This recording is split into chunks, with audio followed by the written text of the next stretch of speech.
Thank you banget teman-teman udah hadir hari ini. Jadi hari ini seperti yang teman-teman udah tahu juga, kita kedatangan Sofyan Hadiwijaya. Nah, kayaknya kalau Sofyan needs no introduction ya, kayak nggak perlu di intro gitu, karena sebenarnya udah menurut aku sih udah lumayan terkenal juga di kalangan teman-teman teknologi. Cuma ya nggak apa-apa kalau misalnya emang yang belum tahu juga nggak apa-apa nih, makanya aku mau intro. Sebenarnya Sofyan itu siapa sih gitu. Nah, Sofyan ini dia adalah co-founder dan CTO dari Warung Pintar. Nah, apa namanya? Jadi selain itu, Sofyan juga co-founder dari Deep Tech Foundation. Jadi di Deep Tech Foundation itu kita punya founder ada 5 orang. Nah, salah satunya Sofyan. Nah, terus nggak lupa juga, Sofyan ini juga keren banget karena dia sempat masuk di Forbes 30 Under 30. Nah, bersama dua kawannya yang dari Warung Pintar juga. Nah, kenapa bisa masuk Forbes 30 Under 30? Karena Warung Pintar itu memiliki misi untuk memberdayakan warung-warung di Indonesia. Nah, selain itu, Sofyan itu orangnya sangat-sangat aktif di komunitas juga. Jadi kayak kemarin sempat bantu-bantu ada kawal pemilu, kawal pilkada dan lain-lain itu kalau teman-teman tahu ya. Nah, itu Sofyan juga salah satu orang yang emang berkontribusi di tempat itu gitu kan. Nah, terus hari ini kok CTO bisa mau sharing ya tentang profesi di bidang data sesuai keahlianmu. Nah, nanti Sofyan yang akan jawab kenapa seorang CTO bisa sharing seperti itu gitu. Nah, tapi sebelum kita mulai sharingnya, mungkin aku mau update dulu teman-teman kalau misalnya nanti setelah ini pengen belajar lebih lanjut mengenai teknologi, boleh banget langsung follow kita di Deep Tech Foundation di social media. Ada Instagramnya deeptech.id dan Twitternya deeptech_id. Jadi kita emang benar-benar setiap hari nge-share beberapa konten untuk pelajaran yang mengenai teknologi. Jadi ada data, yang mau belajar kayak data, mau belajar mobile, back-end, dan lain-lain, itu pokoknya ada semua di sosial media kita. Nah, kalau di sosial media nggak cukup, gimana, Kak? Bisa banget kita punya podcast juga. Jadi ada podcast namanya Kode Nol, itu kayak kita sharing-sharing dan kita ngundang beberapa software senior engineer di Indonesia atau data scientist juga pernah kita undang. Nanti di Kode Nol ini dia menjelaskan banyak hal gitu, kayak kita kemarin ngomongin soal back-end, terus kita ngomongin soal mobile, infrastruktur, dan lain-lain, dan para senior software engineer ini benar-benar menjelaskannya untuk teman-teman yang baru pengen join ke dunia teknologi atau yang memang sudah join tapi baru banget masuk gitu. Jadi kayak mesti butuh belajar lagi gitu. Nah, dengan aja podcastnya Kode Nol. Nah, selain podcast Kode Nol, bosen Kak belajar terus, ya nggak apa-apa. Kita juga punya podcast yang entertainment. Itu namanya Ceritanya Developer. Jadi kita nge-share soal cerita-ceritanya developer senior di Indonesia. Jadi sebenarnya kalau misalnya teman-teman sini suka minder, pas ngoding gitu, mereka juga pernah juga gitu. Jadi supaya teman-teman nggak ngerasa sendiri, coba deh dengerin Ceritanya Developer. Dua-duanya ada di Spotify, jadi di search aja langsung nanti keluar gitu. Next, nah sebelum kita masuk ke Sofyan, sharing sesinya Sofyan, jadi teman-teman bisa nanya, dan nanyanya di Slido aja, jadi biar bisa kelihatan di sana semua. Event code-nya itu DTTalk 9, atau kalau misalnya malas ngetik, bisa langsung aja di-capture si barcode-nya. Nanti di situ semuanya pertanyaannya kita akan jawab, dan teman-teman yang lain kalau misalnya nggak tahu mau nanya apa, baca aja pertanyaannya, terus nanti vote aja pertanyaannya. Oke, dari aku segitu dulu. Mungkin langsung ke Sofyan. Boleh, Sof? Kita mulai yuk sharing session-nya. Halo. Aku share screen lagi.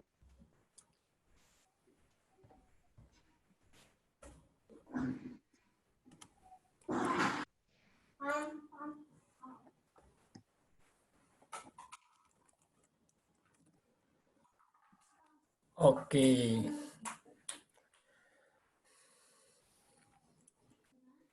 Ya, kita mulai aja. Halo semuanya, selamat sore. Nama gue Sofyan Hadiwijaya, seperti yang udah dikenalin. Nah, ini lagi di rumah sih, jadi nanti kalau ada suara anak kecil harap maklum gitu. Ya, karena anaknya nempel sama bapaknya. Ya, hari ini kita bakal ngebahas profesi di bidang data. Ya, next. Nah, seperti yang tadi dibilang sama Verta, ya mungkin kayak CTO ngapain sih ngomongin data gitu ya. Kan biasanya si seorang CTO kan lebih fokusnya ngurusin teknologi gitu, nggak ngurusin data gitu. Nah, di sebenarnya pengen cerita singkat lah sebelum di Warung Pintar. Jadi dulu banget tahun 2009 gitu ya, gue kerja di Holcim dan kerjanya sebagai market analis. Jadi masih ada hubungannya sama data gitu ya. Nah, terus di Kudo, di detik-detik terakhir waktu di Kudo, itu dinobatkan sebagai ditunjuk buat ngurusin tim datanya Kudo. Jadi waktu itu title-nya jadi head of data atau interim head of data. Jadi ngebentuk data team di Kudo juga. Nah, terus beberapa tahun yang lalu sempat bareng sama Verta gitu di Gojek, jadi temannya Kristal. Jadi kita ngurusin BI di Gojek. Jadi mungkin dari beberapa pengalaman ini nanti bisa share profesi data itu seperti apa sih, dan kalau jadi kalau kalian bikin startup kan hampir semuanya itu kayak kalian harus ngebentuk organisasinya segala macam. Jadi akhirnya kayak belajar banyak juga tentang sebenarnya data itu terbagi jadi apa aja, dan skill set apa aja sih yang dibutuhkan, dan as a business juga sebenarnya apa yang pengen didapatin dari tim-tim data itu. Nah, kita mulai aja. Next. Nah, jadi pas banget sebenarnya beberapa minggu lalu dari salah satu komunitas data di Indonesia, kayaknya lumayan paling gede mungkin ya, namanya DSI, Data Science Indonesia. Kebetulan gue juga ikutan lah. Kalau tadi Verta bilang banyak ikutan komunitas. Jadi dulu itu biasanya disebut bancinya komunitas gitu, si Sofyan ini, kayak setiap komunitas ada Sofyan gitu. Nah, DSI kemarin itu mengeluarkan kayak mereka ngelakuin survei lah ke beberapa orang tentang mereka nyebutnya data talent. Jadi orang-orang yang berkecimpung di bidang data gitu ya. Dan kalau dilihat emang relatif muda gitu loh orang-orang yang berkecimpung di bidang data ini gitu ya. Nah, sebenarnya kalau dibilang profesi baru gitu ya, data ini nggak baru-baru amat gitu loh. Sebenarnya dari dulu tuh udah ada profesi yang ngolah data gitu ya. Atau kayak yang tadi gue cerita, kerjaan gue dulu sebagai market analis di Holcim, ya kurang lebih ngolah data gitu. Atau dulu kayak Nielsen gitu kan, ngelakuin market research, atau banyak hal lah. Kalau dulu di Holcim itu nama departemennya market intelligence gitu. Jadi dan dulu yang paling dikuasain adalah Excel gitu ya. Dan menurut gue sampai sekarang Excel pun masih digandrungi dan disukai para analis zaman now gitu ya, walaupun ada banyak teknologi canggih yang sekarang hadir gitu ya. Nah, jadi nanti mungkin bisa dilihat di linknya. Jadi kalau dari surveinya DSI kemarin, ya rata-rata usia 35 tahun, jadi masih relatif new. Next. Nah, jadi data platform UMB itu usaha menengah besar ya. Itu kemarin gue ngambilnya dari DSI juga. Jadi zaman dulu itu kan biasanya orang, sekarang kayaknya masih deh, ya nyimpen datanya itu ya di nota, di buku gitu, canggih dikit di Excel. Nah, itu gue coba screenshot di Excel-nya gitu ya. Di Excel-nya ya pasti yang pernah mengalami dunia Excel, ya dia tahu bahwa dulu banget, tahun 2000-an gitu, maksimum row itu ya cuma 65.000 gitu. Jadi datanya sangat terbatas gitu kan. Atau company yang mulai canggih lah, kalau dia sangat canggih, dia punya ERP system gitu. Nah, kalau kita lihat dari tools-tools yang ada di zaman dahulu kala, jadi biasanya karena belum online lah ya, bisnis itu biasanya fokus di transaksi yang udah terjadi lah. Kayak contoh yang ada di sini kan receipt gitu segala macam, kayak nota. itu kan ketika transaksinya terjadi, dia baru catat kan. Nah, ketika ngelihat hal-hal ini, jadi datanya itu nggak terlalu gede gitu. Bahkan kayak apa ya, beberapa manufaktur atau brand di Indonesia dulu banget kayak 2012-an gitu, waktu gue ngolah datanya mereka, ya datanya di Excel gitu loh. Data Excel-nya dari sesuatu yang diekspor dari SAP. Terus ketika bikin reporting, reportingnya juga adanya di Excel gitu. Atau kayak dulu Holcim itu udah lumayan canggih sih. 2010-an itu kita udah pakai apa namanya? ClickView namanya. Mungkin sekarang yang terkenal bukan ClickView gitu ya. Nah, jadi karena keterbatasan, bukan keterbatasan sistem sebenarnya, karena yang dicatat adalah data transaksi terakhir, dan kadang setiap tahun itu ntar di summary gitu loh. Di summary dan data akhirnya aja. Terus kayak reference table-nya segala macam itu masih di Excel semua gitu. Nah, kalau dulu ini berarti dibilangnya kan market intelligence ya. Dan kadang-kadang dulu sebenarnya title-nya market analyst gitu ya. Market analyst kan singkatannya MA gitu. Nah, dulu gue sering bilang ke manajer gue kayak, oh gue sebenarnya bukan market analyst, singkatannya sama MA, tapi kerjaan gue banyak marketing admin gitu loh. Jadi kerjaan gue sebenarnya kayak hampir 70% itu administrasi gitu loh. Nge-extract data dari SAP, terus CSV itu kayak diimport ke Excel. Dari Excel tuh gue ngelakuin pivot table, dari pivot table, terus gue bikin chart gitu loh. Nah, itu semua 70% lebih itu kerjaannya lebih ke kayak manipulasi data gitu. 30%-nya baru coba nyari insight gitu. Nah, sekarang apa sih yang men-trigger sehingga profesi data ini sekarang terlihat seksi gitu. Jadi kalau dilihat ya semenjak 2015 gue join DSI ya berarti 5 tahun yang lalu. Jadi kebutuhan akan profesi data ini semakin meningkat. Nah, kenapa semakin meningkat? Next. Nah, karena adanya transisi ya dari tradisional yang tadi ke digital. Yang transisi ini bukan cuma si perusahaannya, tapi juga si konsumennya. Dan di Indonesia itu ini sangat didukung diawali lah mungkin sama para startup. Jadi lahirnya si Tokopedia, Traveloka, dan unicorn lainnya gitu ya. Sehingga bentar, ini gue ke mute nggak ya? Nah, jadi karena dan ada beberapa buzzword yang sekarang itu dari beberapa tahun yang lalu, mungkin kalau lihat si debat presiden gitu ya, ada yang ngomongin industri 4.0 gitu. Dan sekarang juga di beberapa perusahaan itu trennya adalah digital transformation. Nah, apa sih maksudnya digital transformation?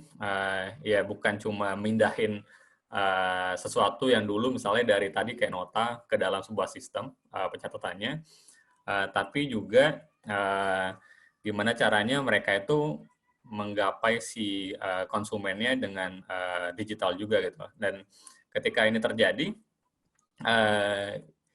informasi yang dulunya sangat sempit gitu ya, yang tadi kita bahas di awal, informasi yang cuma kita bisa dapat transaksi akhir atau cuma dapat datanya si usernya, atau bahkan dulu misalnya kayak Holcim gitu, kita nggak tahu siapa sih yang beli semen, apakah dia emak-emak, apakah dia bapak-bapak, ataukah dia yang beli itu justru si tukangnya gitu, abang-abang tukangnya atau si vendornya gitu kan. Kita nggak tahu. Yang kita tahu adalah penjualan di daerah ini adalah sekian gitu. Nah, jadi online ini dan digital ini sangat merubah cara orang berbisnis lah.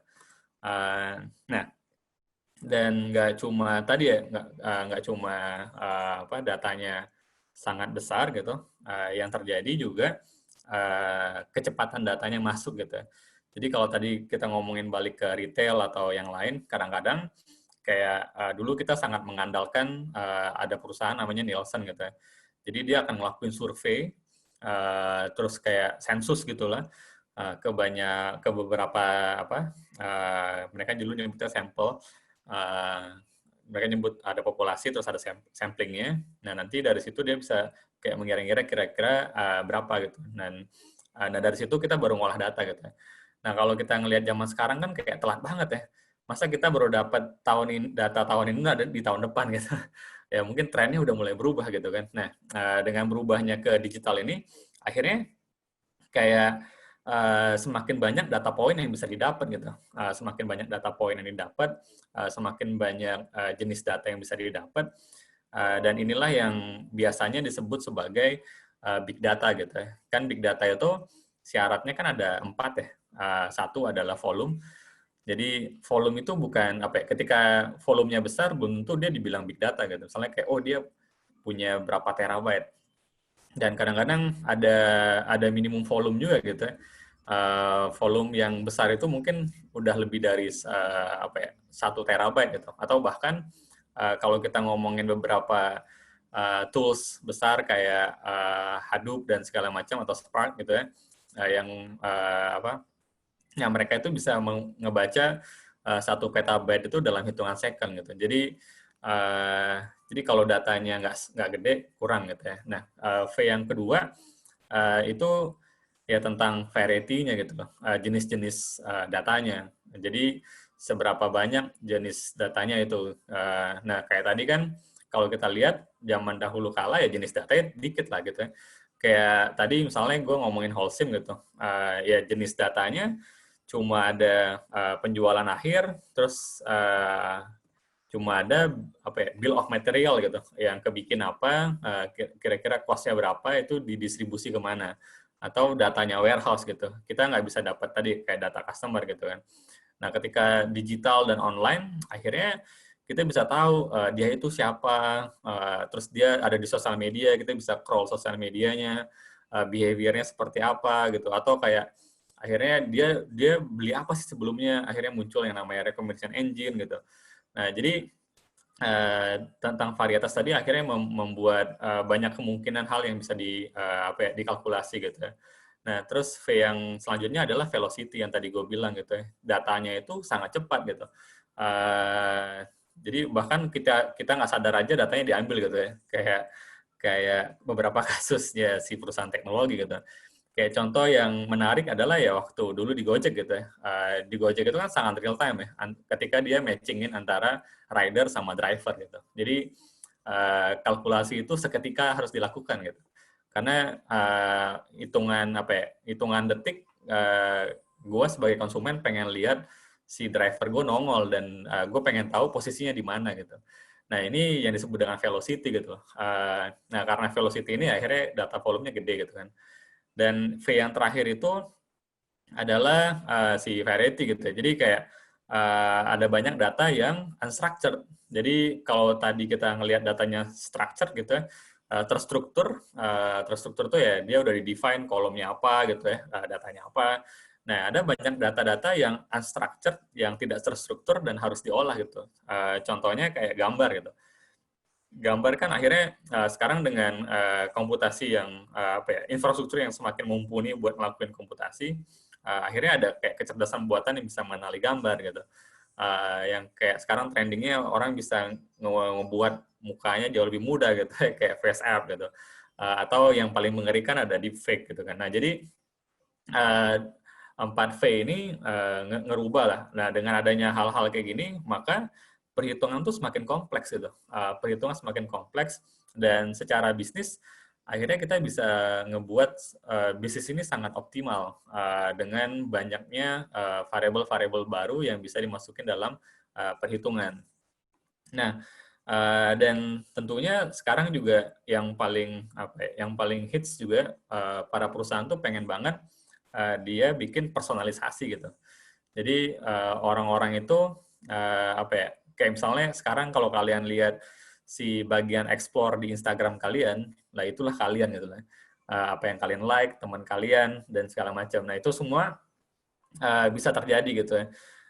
Nah karena teknologinya yang makin tinggi yang bisa nge-support tadi, terus kayak jadinya kayak pekerjaan profesi bidang data ini juga terbagi-bagi menjadi beberapa bidang gitu. Nah, jadi sebenarnya kalau pengen dilihat ya story-nya kayak gini dulu.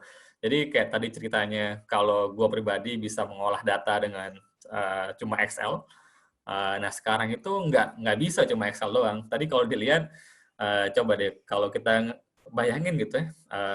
Tadi kayak misalnya aplikasi Gojek. Setiap mungkin berapa detik atau menit itu ada lokasi drivernya di mana. Nah kalau drivernya ada lebih dari 1 juta atau penggunanya ada lebih dari 60 juta gitu ya. Jadi bayangin setiap menit itu ada puluhan juta data baru masuk gitu. Nah, puluhan juta ini kan udah nggak mungkin dikomputasi dengan Excel kan. Terus kayak puluhan data ini udah nggak mungkin kita lakukan di dalam laptopnya kita gitu. Ya, kan laptopnya aja tuh paling berapa sih RAM-nya. Jadi kayak hal-hal ini membuat kayak profesi bidang data ini nggak cuma yang dibutuhkan adalah dia mengerti bisnis dan dia bisa dia membuat visualisasi yang bagus, tapi juga dibutuhkan gimana caranya dia bisa mengolah data yang sangat besar ini gitu. Nah, next. Nah, di samping itu kalau kita balikin lagi gitu ya, jadi ini kalau nggak salah yang ngeluarin sebenarnya Gartner, tapi banyak orang yang bikin gambarnya lebih menarik gitu ya. Jadi ada analytics maturity katanya. Nah, yang pertama itu orang itu bakal mulai dari sesuatu yang deskriptif. Jadi dia hanya menggambarkan apa yang terjadi dan apa yang sudah terjadi gitu. Nah, biasanya ini ya seperti biasa lah kayak tadi yang gue lakuin gitu ya. Datanya gue ambil, terus gue bagi-bagi pakai pivot table, terus gue sajikan dalam bentuk chart. Jadi tahapan pertama biasanya ya menampilkan aja apa yang ada di database gitu atau di data yang dia store lah. Nah, kemudian tahap yang kedua yang lebih advance sedikit, dia bisa ngelakuin diagnostik gitu. Misalnya kayak, oh kenapa ya penjualannya turun gitu. Jadi bisa dikaitkan dengan data yang lain. Nah, ini dia bisa mengkaitkan beberapa faktor lah. Misalnya kayak, oh turun mungkin ada another external data kayak dulu misalnya, oh karena musim hujan ya mungkin turun si transaksi di GoRide, berarti kita harus coba kasih diskon di Gokar gitu misalnya kayak. Jadi kayak nah kalau bisa mengkaitkan dua data itu dia bisa tahu si diagnostiknya ya, oh kalau yang tadi udah mulai masuk sebenarnya ke prediktif gitu ya. Nah kalau prediktif sebenarnya skill set-nya harus nambah gitu ya. Kalau yang tadi dia cuma bisa bikin charting, dia bisa ngolah data, ngambil data, terus mengolah singkat, terus ditampilin. Nah, kalau prediktif udah mulai, harus ada ilmu lain yang dia pelajari gitu. Ilmunya statistik gitu ya. Nah, ini sesuatu yang gue nggak terlalu suka dulu. Ya, terus kayak, kenapa ya, probabilitas, segala macam gitu. Jadi ini udah mulai ngeprediksi apa yang bakal terjadi di kemudian hari gitu. Atau bahasa kerennya forecasting gitu ya. Kalau bahasa Indonesianya ahli nujum gitu. Jadi kayak dulu waktu gue di Holcim sebenarnya ini udah dilakuin juga gitu loh si ahli nujum ini. Fungsinya buat apa? Fungsinya buat kita buat ngeprediksi kira-kira berapa ton semen yang kita harus produksi. Fungsinya buat apa? Buat koordinasi sama tim logistik yang mobil-mobil itu dan kita ngelihat kapasitasnya dari pabriknya kita, apakah cukup apa enggak gitu. Nah, jadi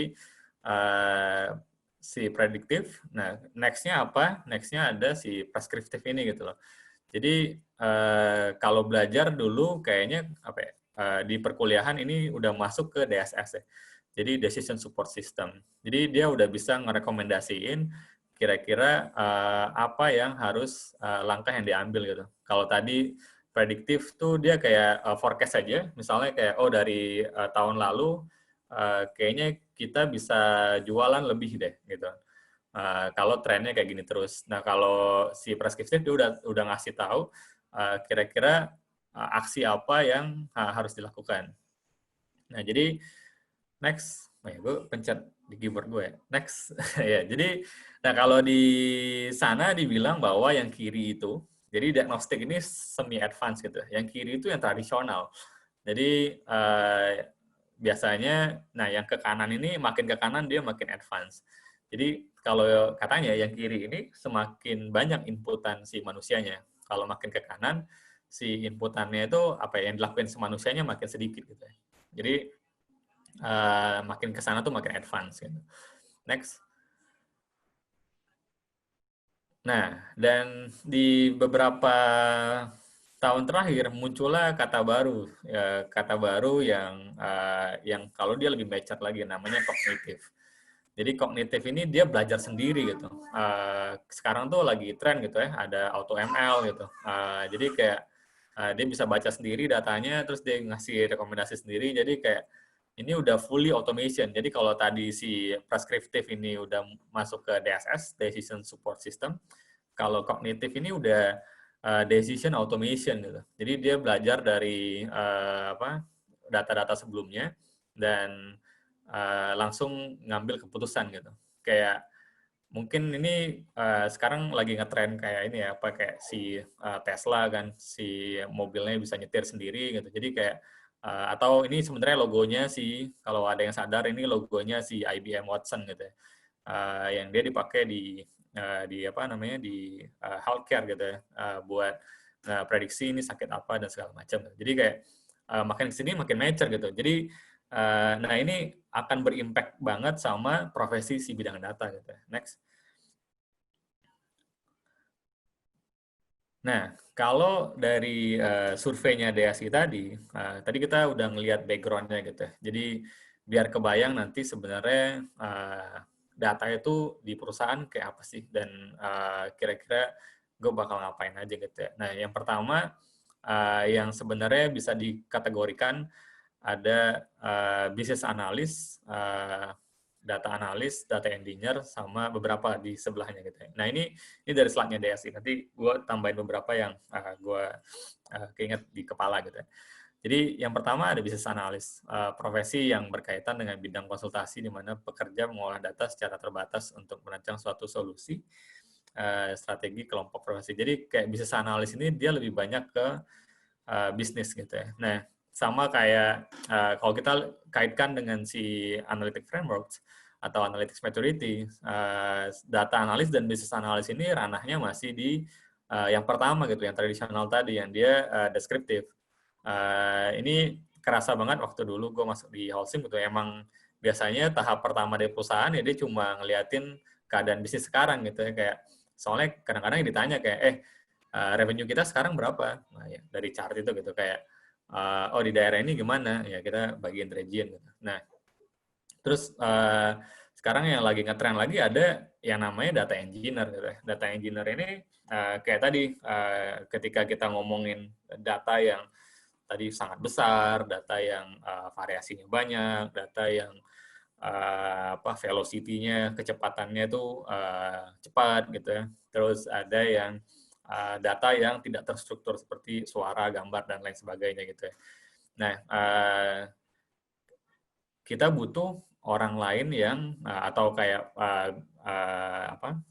domain baru buat orang yang mengerti tentang programming gitu atau kayak software. Nah, makanya data engineer sekarang nongol gitu ya. Kalau zaman dulu di software engineer itu mungkin yang berhubungan dengan data namanya database administrator gitu. Jadi dia pegang database-nya kayak SQL Server dan segala macam. Nah, sekarang ada yang namanya data engineer gitu ya. Jadi fokusnya lebih ke yaitu kayak perapihan data. Perapihan data ini ya beberapa orang nyebutnya data wrangling. Terus kayak ada yang nanti dia bisa ngumpulin data dari berbagai source. Jadi ketika kita ngelihat kayak, contohnya gue ambil contoh Gojek gitu ya. Gojek kan servisnya banyak gitu ya. Buat menganalisa dari satu service misalnya kayak Go A dan Go B. Nah, itu butuh apa ya? Biasanya sistem ini kan terpisah gitu. Go A ini ada di server A, Go B ini ada di server B. Nah, butuh orang yang bisa mengkombinasikan dua data itu ke dalam satu tempat yang sama gitu, biar cara menganalisanya jauh lebih gampang.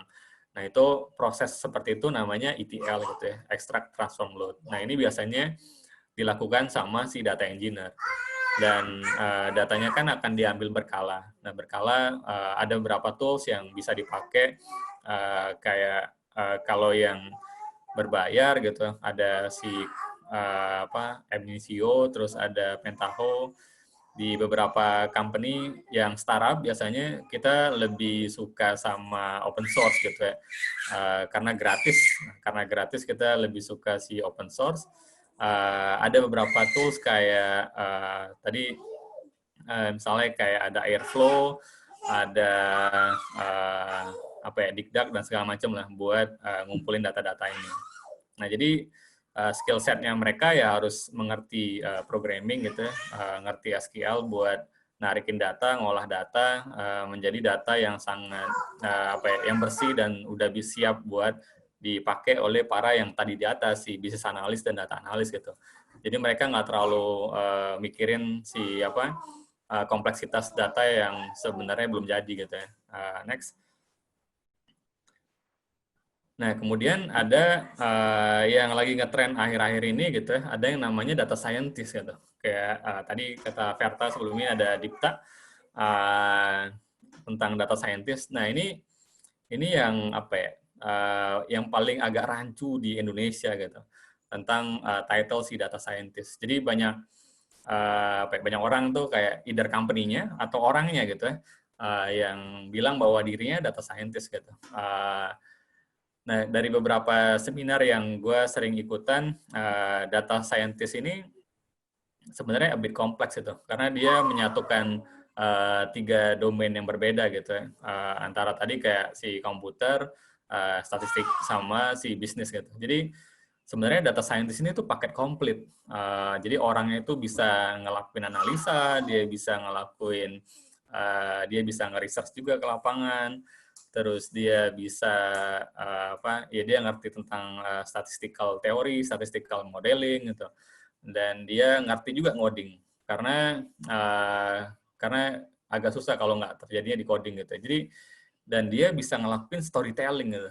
Jadi kalau dulu banget waktu gue juga terobsesi buat jadi data scientist dulu, kayak dulu sampai gue tulis di LinkedIn gue tuh kayak, oh gue data scientist. Tapi semakin kesini tuh semakin kayak, oh kayaknya gue ini nggak nyampe ya kalau dibilang jadi seorang data scientist gitu. Kayak gue sangat like di statistical gitu. Karena ya tadi kayak di sekolah gue nggak terlalu suka dengan si pelajaran ini gitu.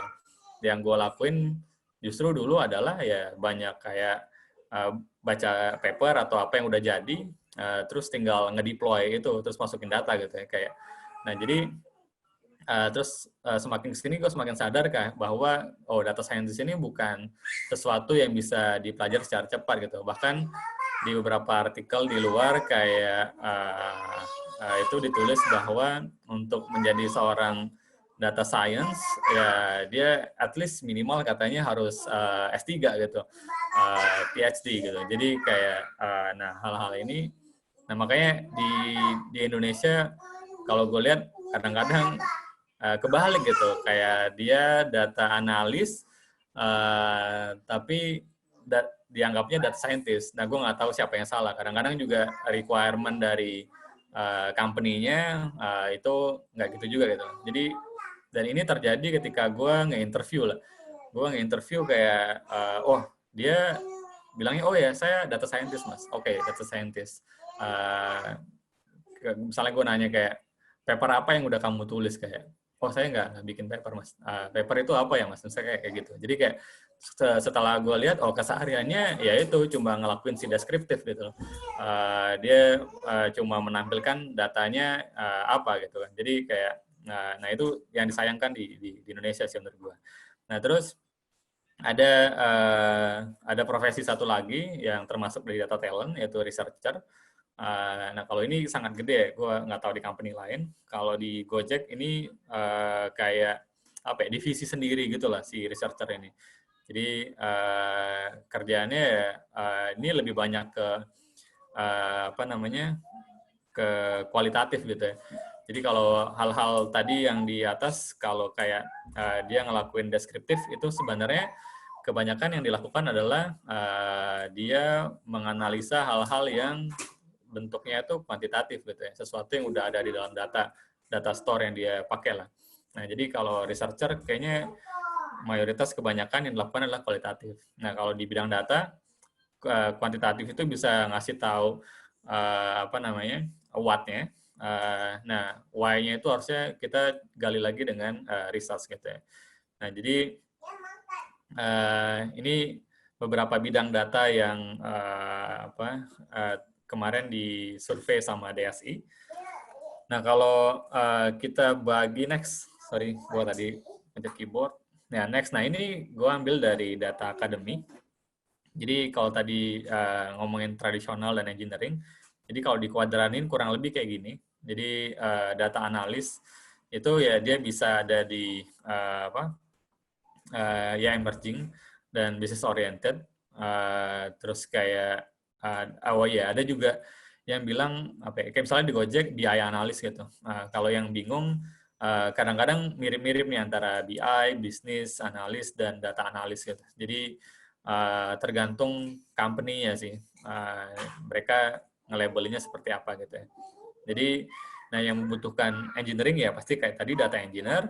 Terus tadi yang belum ke-mention di sana ada yang namanya machine learning engineer atau deep learning engineer atau AI engineer. Nah ini maksudnya apa? Jadi kayak tadi yang gue bilang sih, kayak gue apa ya, background-nya kan engineering atau kayak komputer lah. Nah, ya, kalau ngomongin background sebenarnya gue kuliahnya teknik industri gitu. Nah jadi kayak misalnya gue lebih strongnya di programming ya gitu. Nah biasanya kan kita nggak terlalu deep ke dalam si statistiknya kan. Dan kita fasih menggunakan si programming untuk ngelakuin si optimasi. Nah jadi kalau biasanya orang-orang yang seperti ini title-nya itu machine learning engineer gitu. Karena dia ngelakuin si applied-nya aja, dia tidak ngelakuin si research-nya gitu. Makanya bisa jadi dia tidak mengeluarkan paper baru gitu kan. Jadi nah ini makanya mungkin kalian bakal lihat ada yang namanya AI engineer. Nah yang setengah-setengahnya tuh dia bisa jadi ML researcher atau ML scientist. Jadi dia ngelakuin research-nya aja gitu loh dalam jumlah data yang mungkin lebih sedikit. Nah nanti ketika kita pengen scaling itu ya kita butuh ML, DL atau AI engineer buat itu gitu ya. Dan juga yang di tengah-tengah ada CBI engineer. Nah ini kalau di Gojek ada ya.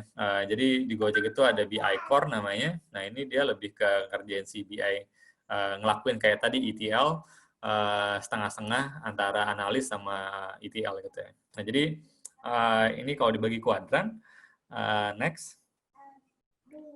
Nah nextnya, jadi di era sekarang kan kita diminta buat apa ya, yang terkenal tuh T-shape katanya. Kayak, oh kita harus nguasain semua, tapi tajam ke satu.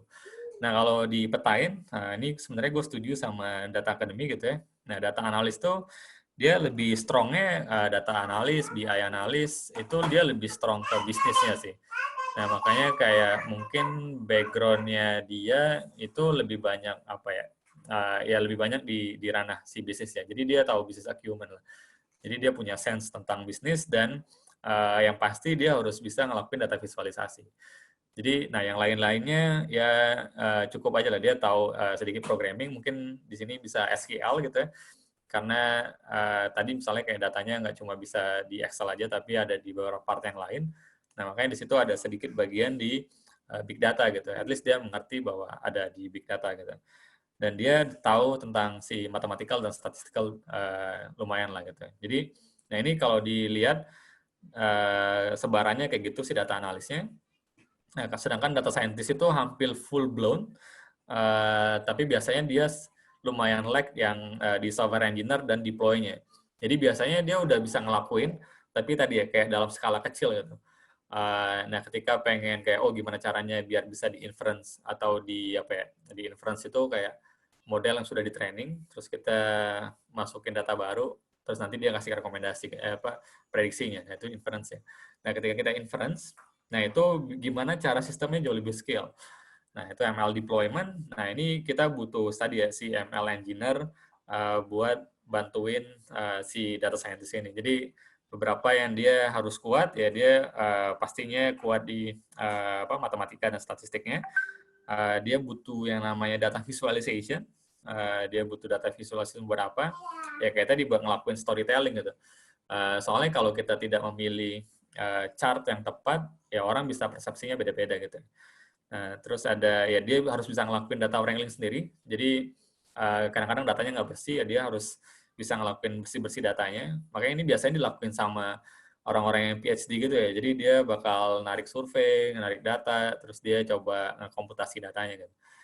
Dan pastinya dia harus ngerti juga tentang bisnisnya gitu. Nah, makanya hal-hal ini ya agak susah sih. Misalnya kayak dari kuliah berapa gitu ya, berapa 3 tahun gitu. Terus kayak keluar langsung jadi data scientist tuh masih agak susah gitu. Mungkin bisa gitu ya. Next. Nah, kemudian si data engineer ya yang kuatnya ya dia di big data. Biasanya tadi kayak dia bakal ngurusin juga yang namanya data warehouse. Nggak cuma big data sih, harusnya dia juga yang bikin kayak data governance. Gimana data itu apa ya beberapa kesepakatan bersama lah, kayak misalnya cara nyimpannya gimana dan segala macam gitu ya. Atau kayak gimana caranya biar data yang segitu gede biar cepat ditarik gitu. Soalnya kalau kelamaan juga bakal PR gitu kan. Jadi ini beberapa keahlian si data engineer, dan tadi machine learning engineer kebanyakan kalau dilihat bedanya dia lebih banyak ya di ML deployment gitu. Karena biasanya kalau data engineer aja dia kayak kurang paham tentang si machine learning-nya. Ya, walaupun banyak sebenarnya yang hybrid gitu ya. Nah, ini ntar tergantung kalau dilihat nanti tergantung kita lebih tertariknya di mana gitu. Nah, kayak ini kalau dilihat data wranglingnya si data engineer nggak terlalu gede ketimbang machine learning engineer. Ini kenapa? Karena kayak tadi ya, sebenarnya kadang-kadang DS dan machine learning engineer ini dia lebih dihadapkan dengan data-data yang lebih nggak terstruktur tadi sih. Nah, kalau ML engineer, data engineer, biasanya kan dia ngelakuin ETL. Nah, ETL-nya itu dari data yang udah terstruktur gitu. Nah, jadi ini mungkin bisa menggambarkan buat baik company maupun pribadi yang bingung gitu ya, menentukan kayak dia lebih cocok di mana. Dan perusahaannya juga ketika pengen nyari data talent, dia tahu data talent seperti apa yang dia butuhkan, apakah si data engineer-nya atau bahkan yang lain gitu. Atau ya mungkin si perusahaan juga bingung gitu ya, mau yang mana. Mereka maunya yang semuanya bisa aja, makanya di labelin data scientist gitu. Ya, jadi dia bisa ngolah datanya segala macam. Jadi kayak kita nyari data scientist. Next. Nah, jadi sebenarnya kalau disingkatin gitu ya, sebenarnya apa sih yang kita coba pelajarin? Ya, yang pertama ya tentang data preparation gitu. Jadi kita harus mengerti tentang data preparation-nya seperti apa. Jadi ya mungkin contohnya di situ yang gue tulis ya kayak Excel, SQL, R, Python gitu. Nah, ketika datanya udah gede, ya mungkin harus belajar namanya Spark. Terus ketika datanya streaming, ya kita streaming itu real time dikirim terus gitu ya. Nah, mungkin kita harus menguasain kayak si Beam atau Flink, Apache Beam dan Flink gitu ya. Atau pakai tools yang udah disediakan di beberapa cloud yang bisa kita pakai gitu ya. Nah, terus ketika data preparation buat ngelakuin deskriptif, ya kita bisa mempelajari beberapa visualization tools. Ya Excel juga bisa gitu ya, kalau datanya terbatas. Terus ada beberapa sekarang yang lagi tren banget, ya ada Tableau, ada Power BI gitu ya. Atau kayak kalau yang hobi open source, ya ada Superset, dulu namanya Caravelle. Terus ada Redash, terus ada Metabase gitu. Kayak dulu di Gojek dipakainya Metabase, sekarang di Orang Pintar gue pakainya Redash gitu. Dan sekarang lagi cobain juga si Power BI. Kalau dari Google ada Data Studio namanya. Nah, terus belajar lagi tentang statistical theory dan praktis. Jadi Ini dulu ada guyonannya sih. Guyonannya tuh kayak ketika bedanya si statistician sama orang-orang machine learning itu apa sih? Oh, katanya kalau statistician itu karena dia udah belajar banyak tentang statistical theory, jadi dia bisa tahu ketika nemuin use case A, oh kayaknya ini bisa pakai statistik modeling yang ini deh. Gitu. Atau kayak sesuatu yang simple gitu, nggak harus, oh ini nggak harus diselesaikan dengan deep learning gitu, TensorFlow gitu ya. Kadang-kadang hal-hal itu bisa simple dipecahkan dengan simple logistic regression gitu. Salah satu part of statistical modeling gitu ya. Dan jadi nah ini mungkin masuk ke yang tadi ya buat prediktif gitu ya. Jadi ada tools juga di luar sana kayak dari Facebook ada Propet namanya, jadi bisa dipakai juga. Nah, terus ada ya nextnya mungkin kita lanjut belajar tentang si machine learning dan deep learning tools. Kayak sekarang yang lagi ngetrend kayaknya ada PyTorch, TensorFlow dari Google, PyTorch di support Facebook gitu ya, terus ada Keras. Dan yang paling akhir dan sebenarnya paling penting gitu ya, kita harus bisa ngerti bisnis konteks. Ya, jadi biar apa ya?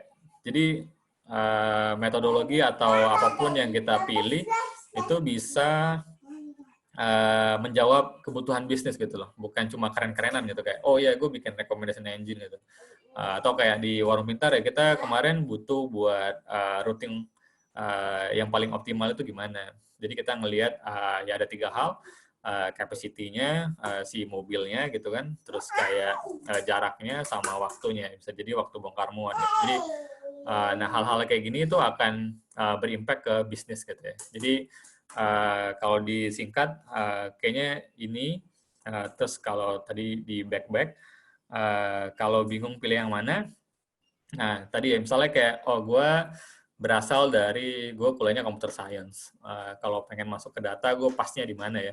Ya tadi bisa ke data engineer atau machine learning engineer. Nah, nanti seiring perjalanan waktu mungkin bisa ke data scientist gitu ya.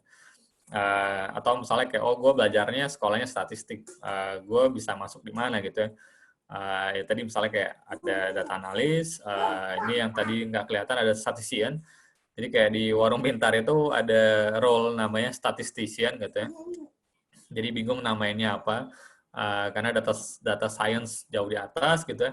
Data analis dia lewat, akhirnya kita coba labeling dia sebagai statistician gitu. Nah terus kalau dia kayak gue misalnya dulu kuliahnya Palu Gada, mungkin gue bisa jadi bisnis analis atau BI analis gitu di teknik industri karena belajar tentang bisnis, belajar tentang mengolah data gitu ya.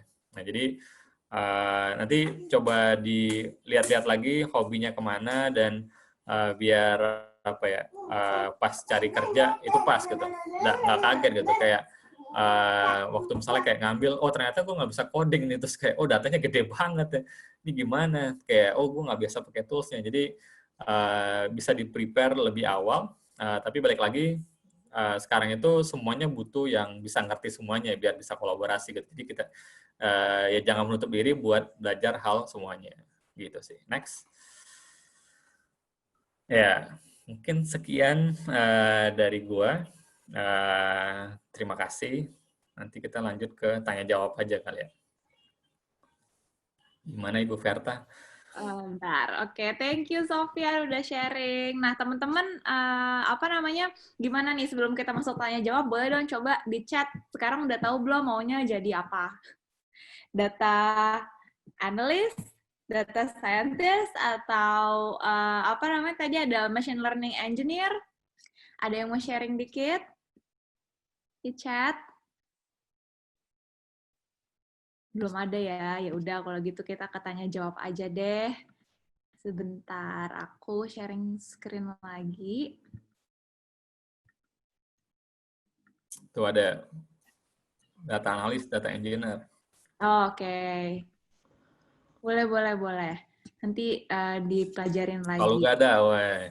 Kalau kayak Sofian ya. Lalu gak ada. Semuanya bisa. Oke. Kita masuk ke Questions ya di sini. Wait. Oke.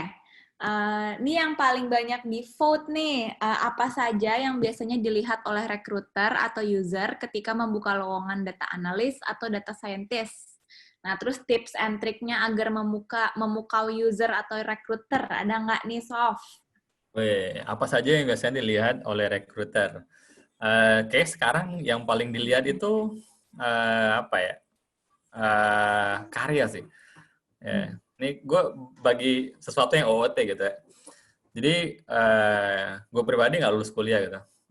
Nah tapi bukan gue nge-encourage orang buat nggak lulus kuliah gitu. Nah tapi selama ini ya gue di-hire karena karya gitu. Dan gue pribadi itu loncat-loncat kerjaan kalau dilihat kayak, oh ketika ada IoT, oh gue di IoT, terus ke software engineer, terus ketika data ini seksi, gue coba loncat ke data gitu. Nah, tapi sebelum melakukan lompatan itu biasanya gue ngelakuin karya dulu. Jadi gue bikin karyanya, sehingga orang tahu bahwa gue itu nggak perlu belajar lagi ketika masuk di company-nya. Jadi ini yang mungkin akan membedakan orang yang misalnya kalau kemarin kalau dilihat datanya banyak mahasiswa di sini ya. Nah makanya buat mahasiswa jangan cuma belajar aja gitu, tapi coba buat karya. Kayak misalnya, kayak misalnya COVID ini, wah COVID, gue dapat datanya nih, gue coba bikin visualisasi deh, atau gue coba bikin prediksi deh dari apa yang gue pelajari. Nah itu nanti bisa ketika interview atau ngelamar, langsung ditaruh aja, ini karya yang udah gue bikin gitu. Nah itu bakal sangat memukau gitu. Apalagi gue gitu ya, kalau lihat, wah walaupun lulusan SMK gitu, tapi kalau karyanya sangat memukau ya di-hire lah. Nah, Sof, ini kan kalau tadi kan soal karya nih, tapi kalau misalnya soal interview, kira-kira bisa dibocorin nggak sih dikit-dikit aja gitu, biar kita punya konteks. Sebenarnya kalau misalnya pengen ngelamar jadi data analis atau data scientist, biasanya yang ditanyain tuh pertanyaan seperti apa sih, biar kita bisa siapin bareng. Pertanyaan seperti apa ya? Jadi kalau data analis, simply kayak tadi ya, data analis paling kalau di kita biasanya ada tesnya sih. Kayak tesnya tuh ada kasus lah, studi kasus. Nah, studi kasus itu biasanya kita minta coba dia pecahkan dengan query-query lah. Jadi kita udah siapin data-data kecilnya. Kita pengen lihat cara dia nge-query salah satu, apakah dia udah fasih dalam si pengqueryan. Terus kita pengen lihat visualisasi yang dia pilih. Jadi apakah dia pakai bar chart atau pakai line chart atau pakai line area gitu, atau dia pakai histogram. Jadi kayak jadi hal-hal itu ntar kita lihat tuh, oh ternyata dia tahu nih konteksnya kapan pakai bahkan bar chart yang vertikal dan horizontal juga itu beda artinya gitu. Jadi kayak ketika dia bisa membedakan chart mana yang dipilih buat case yang mana, itu akan jauh lebih menarik. Nah, setelah itu kan baru interview kan. Nah, interview nanti kita bakal tanyain lagi tuh kayak, oh ini kenapa ya pakai bar chart di ini? Terus kayak, ini kenapa nih pakai line? Oh iya, mungkin dia jawab, oh ya ini mas untuk menunjukin tren, makanya gue pakai line gitu. Atau kayak gue pakai kombinasi data. Gue pakai bar chart dengan warna atau apa buat, oh ini perbandingannya, terus gue combine dengan line chart ini adalah trennya. Jadi, atau line chart ini adalah akumulasinya. Jadi kayak, ketika dia bisa ngejelasin apa yang dia bikin, itu akan jadi nilai plus gitu. Di samping itu ya pastinya perusahaan bakal lihat seberapa orang ini sekarang kan lagi buzzword-nya tuh culture fit gitu ya. Ya, atau kayak ini dulu ngetren banget di Google gitu ya, harus googly gitu. Jadi ketika di interview, ya gue pribadi pernah gitu ya, ikutan interviewnya, gue di interview sama 4 Googler yang lain. Yang ditanyain bukan kerjaan sih, ditanya kayak, ya, lu udah punya anak belum? Oh ya, keseharian lu gimana? Lu sukanya apa? Jadi kayak, wah ini lucu banget sih. Ya, itu sih. Kalau data scientist, ya kalau mungkin di beberapa perusahaan nggak dibedain. Kalau kita lumayan akan bedain sih data scientist. Ya tadi kayak karya atau paper apa yang dia submit, atau kayak gue pribadi biasanya nanya paper apa yang dia suka, terus liatin apa yang dia suka dari situ. Dia bisa jelasin nggak kenapa hasilnya kayak gitu. Jadi lebih banyak kita pengen tahu bahwa dia paham beneran tentang bidangnya. Karena kayak di era sekarang itu kita berharapnya orang bisa gerak sendiri gitu kan, bukan yang dijejelin gitu ya. Ya gue nggak tahu ya. Tergantung company-nya ya. Tapi kalau misalnya kayak bikin kayak riset atau bikin bukan paper tapi lebih ke artikel Medium gitu juga berarti nggak apa-apa ya, Sof ya, atau gimana? Iya, ya nggak apa-apa. Hmm. Nah, dulu gue ingat banget ada satu orang impress gue banget waktu di gue dan Crystal gitu di Gojek. Karena dia ngebuat analisa Gojek sih di Medium ya. Hmm. Jadi kayak, oh ini kayaknya orang udah niat banget pengen masuk Gojek. Jadi kayak keren banget. Sampai sekarang orangnya masih di Gojek sih. Itu kayak, wah, apa ya, kita udah nggak sabar tuh buat nge-hire dia. Kayak ini kapan masuknya gitu.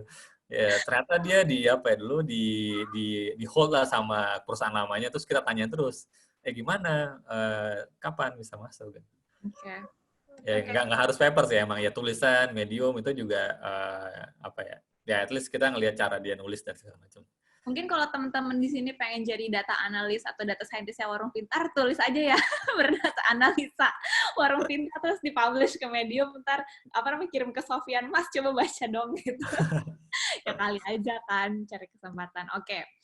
Next question, gimana kita bisa tahu kalau kita punya potensi di bidang data? Apakah ada rekomendasi untuk belajar ilmu data online maupun offline? Sebelum Sofian jawab, ada sih di Deep Tech Foundation ya, di Instagram sama podcast. Cuma mungkin Sofian bisa lebih jelasin lagi, mungkin ada Coursera, Udemy, atau course yang mana gitu.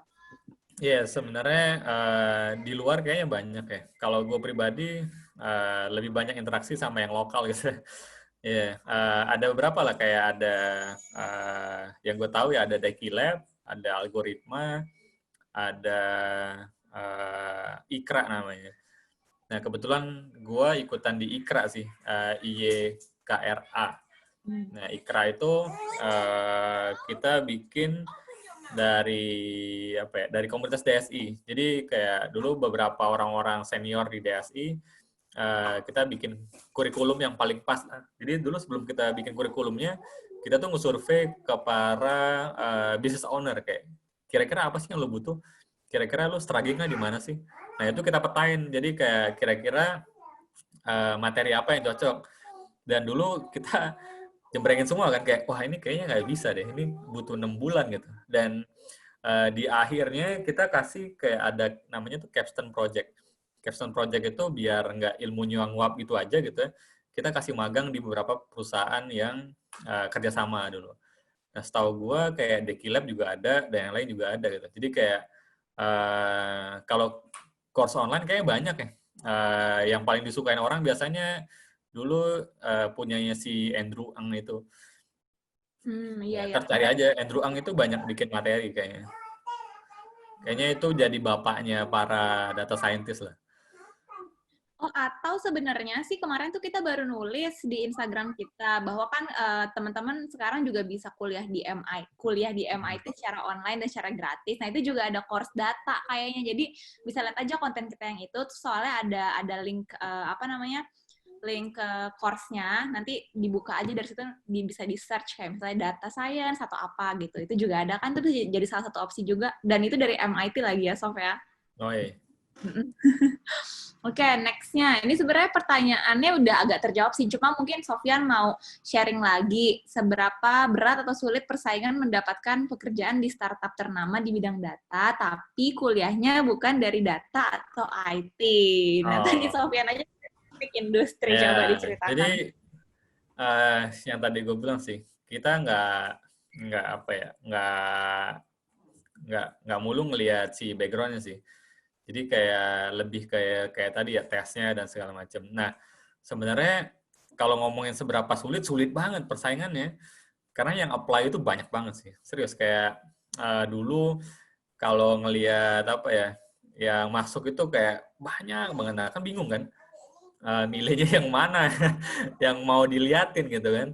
Nah, sebenarnya ada cara lain. Ya, cara lainnya adalah bikin kamu jadi yang dicari, bukan mencari. Nah, gimana caranya dicari? Ya seringlah ngasih talk mungkin, terus bikin materi. Jadi namanya itu bakal lebih kelihatan. Karena sekarang juga beberapa talent acquisition itu dia ya apa ya, masuk ke komunitas gitu, komunitas di Instagram lah, di mana lah, dia ngelihat kayak mana orang yang berpotensi buat dihubungi gitu. Jadi karena ketika nge-recruit itu kan ada dua metode kan. Metode yang nunggu bola, ada yang jemput bola gitu. Inbound dan outbound. Nah sekarang itu kayaknya kebanyakan mulai outbound deh. Karena dia pengen nyari quality. Kalau kayak si sekelas unicorn, dia udah mulai ngelakuin outbound sih. Jadi kayak misalnya software engineer ya dia bakal lihat di apa namanya kayak GitHub, HackerRank gitu ya.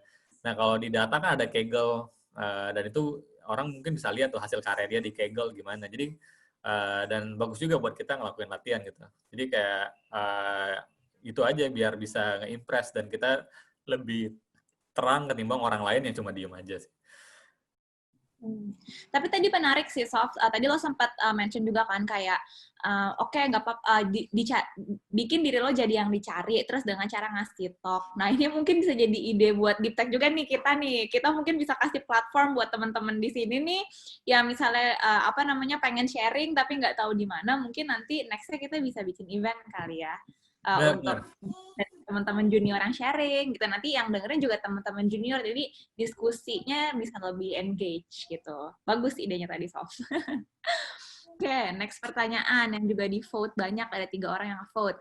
Kenapa sih lowongan pekerjaan di bidang data untuk fresh grad di Indonesia sedikit sekali? Mengapa lowongan di fresh grad sedikit sekali?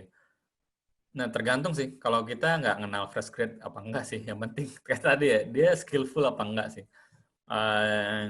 Mau dia fresh grad atau enggak. Kalau di, apa ya, dari Warung Pintar sendiri sih ada beberapa yang masih fresh grad sih. Baik data engineer-nya. Dulu juga si statistician kita masih fresh graduate. Ya emang kita belum buka si DS-nya sih. Karena gue pribadi nyari DS yang lebih mature sih, yang apa ya, yang udah dan gue pribadi ngelihat datanya Warung Pintar belum segede itu juga buat perlu ada yang namanya DS gitu. Nah kalau kenapa lowongan pekerjaan di bidang data untuk fresh graduate di Indonesia sedikit sekali, gue juga bingung sih kayak mungkin yang dilihat itu perusahaan besar kali ya. Sebenarnya di Indonesia tuh banyak banget perusahaan-perusahaan yang lainnya gitu, yang bisa yang mungkin si requirement-nya nggak setinggi itu gitu. Mungkin bisa dimulai dari situ kali ya, dari perusahaan yang kecil dulu, terus ngerjain data sambil belajar-belajar, nanti akhirnya ngumpulin experience ke si perusahaan besarnya. Ya, atau kayak misalnya bidangnya apa, coba dulu apply, terus waktu company-nya mulai buka lowongan, coba bantu kerjain gitu. Kayak tadi lah, gue misalnya join ke Kudo sebagai teknologi evangelis, terus ketika datanya mulai banyak, gue menawarkan diri buat, boleh nggak datanya gue olah? Itu juga bisa jadi hack sih, benar-benar. Great idea. Oke, next. Gimana cara membangun portfolio di bidang data agar perusahaan tahu kemampuan kita dan bahkan mendapatkan tawaran dari perusahaan? Ini kayak tadi udah dijawab ya. Ya, ada Kaggle, terus kayak Tableau juga bisa bikin public dataset gitu ya. Bukan public dataset, kayak public view gitu, yang bisa dilihat orang lain, atau Power BI gitu ya. Jadi, ya di-share aja lewat apapun. Nanti, kayak Verta bilang, mungkin bisa difasilitasin sama Deep Tech gitu ya. Jadi kebetulan di Deep Tech ini, beberapa senior di para perusahaan lumayan oke di Indonesia ada. Jadi siapa tahu dilihat gitu kalau pas hasil karya kalian lagi di show gitu. Tapi teman-teman tertarik nggak? Coba chat dong, tertarik gitu. Kan kita kan juga ngebuat platform sesuai dengan ini kan minatnya teman-teman. Kalau kita udah buat platform nggak ada yang minat ya kan juga gimana. Tapi di chat aja aku baca. Sekalian dikomenin kali ya, Fer. Jadi bisa dapat komen dari para talenta terbaik di Indonesia juga kan. Benar. Tapi iya benar-benar bisa sih biar nanti dikasih tahu ya improvementnya gimana gitu kali ya. Itu ide bagus banget nih, Sof. Kita talk malah jadi brainstorm. But anyway, next. Saya saat ini bekerja sebagai sales data analyst. Apakah ada kemungkinan untuk improve menjadi data scientist? Nah, apa aja hal yang perlu di-improve dari sales data analyst? Kalau mau ke data scientist, mesti belajar apa aja tuh, Sof? Ya, kalau dari yang kita lihat tadi, yang pasti coba lihat dulu sekarang ketika jadi sales data analyst ini, apakah sudah mulai ngelakuin kayak tadi ya tentang statistical and math-nya gitu. Kayak Pertama itu mungkin kayak, oh ya udah mas, gue udah ngelakuin simple regresi buat nyari keterhubungan antara beberapa variabel gitu. Nah, next-nya lagi buat belajar kayak tadi ya, kan DS itu butuh yang lebih gede lagi. Jadi kayak ada beberapa tools kayak tadi machine learning. Jadi coba pelajari kayak si TensorFlow, terus PyTorch atau apapun itu yang bisa lebih scale lagi.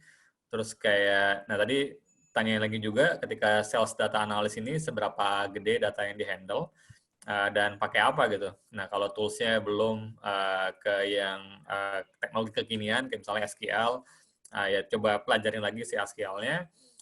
Terus bisa apa ya, kalau kekurangan materi kayak tadi misalnya ada Kaggle gitu ya, di sana biasanya kayak ada banyak public dataset yang bisa dicobain. Terus misalnya kayak, oh sekarang di perusahaan sendiri itu banyak data yang nggak jelas gitu. Misalnya kayak alamat, sebenarnya bisa dibagi menjadi kabupaten, kecamatan. Nah, belajar dari situ buat ngelakuin si data wrangling sih.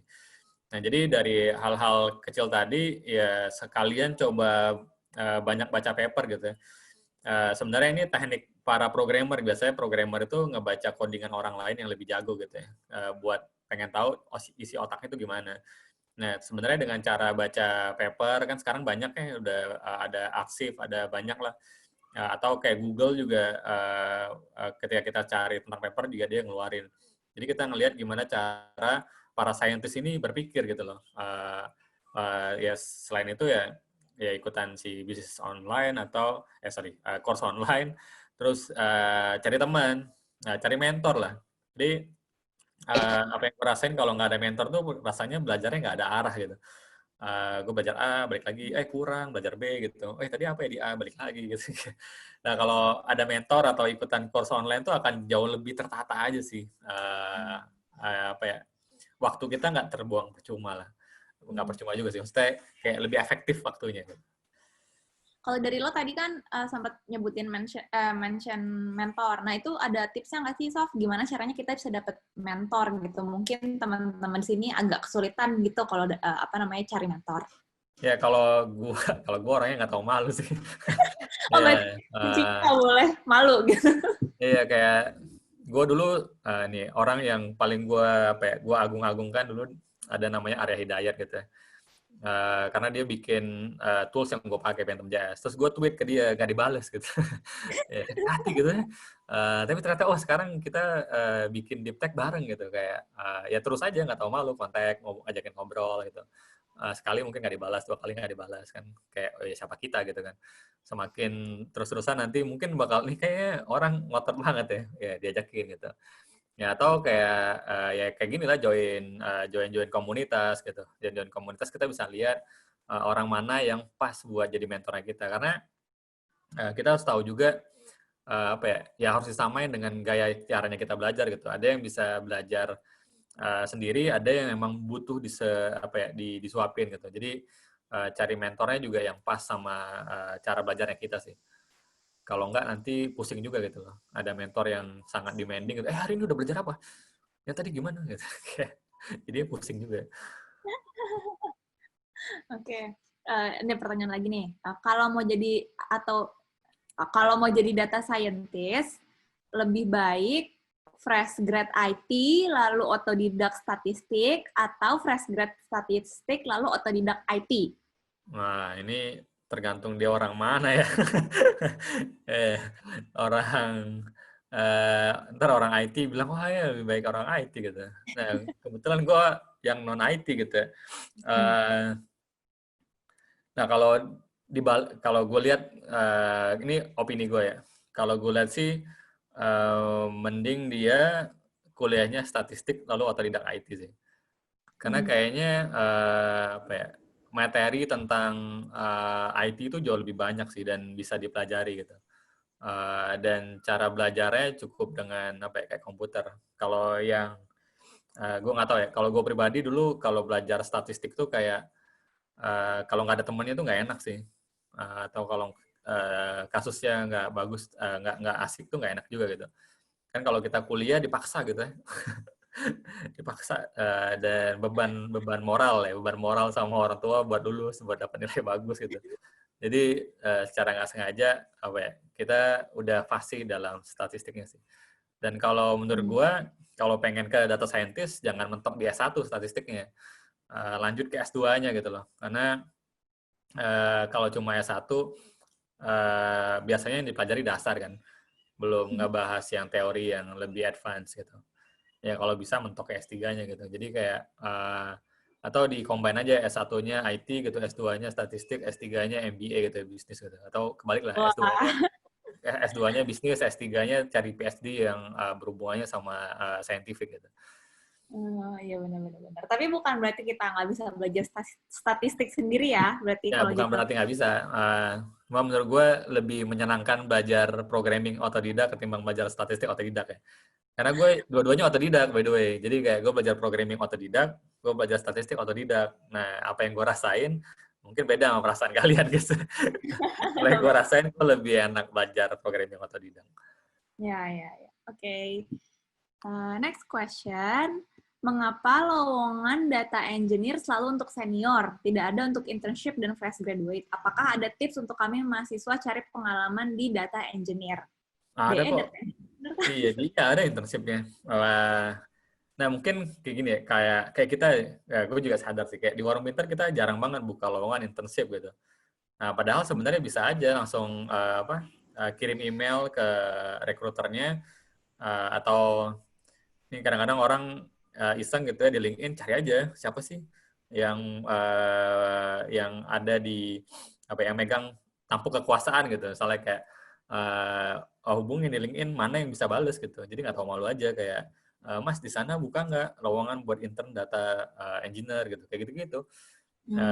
Atau waktu lagi di grup gitu, pas lihat oh di grup Telegram ada nih, misalnya contoh ada Andi gitu ya, lead data engineer-nya Traveloka di salah satu di grupnya Kodenol tuh ada tuh.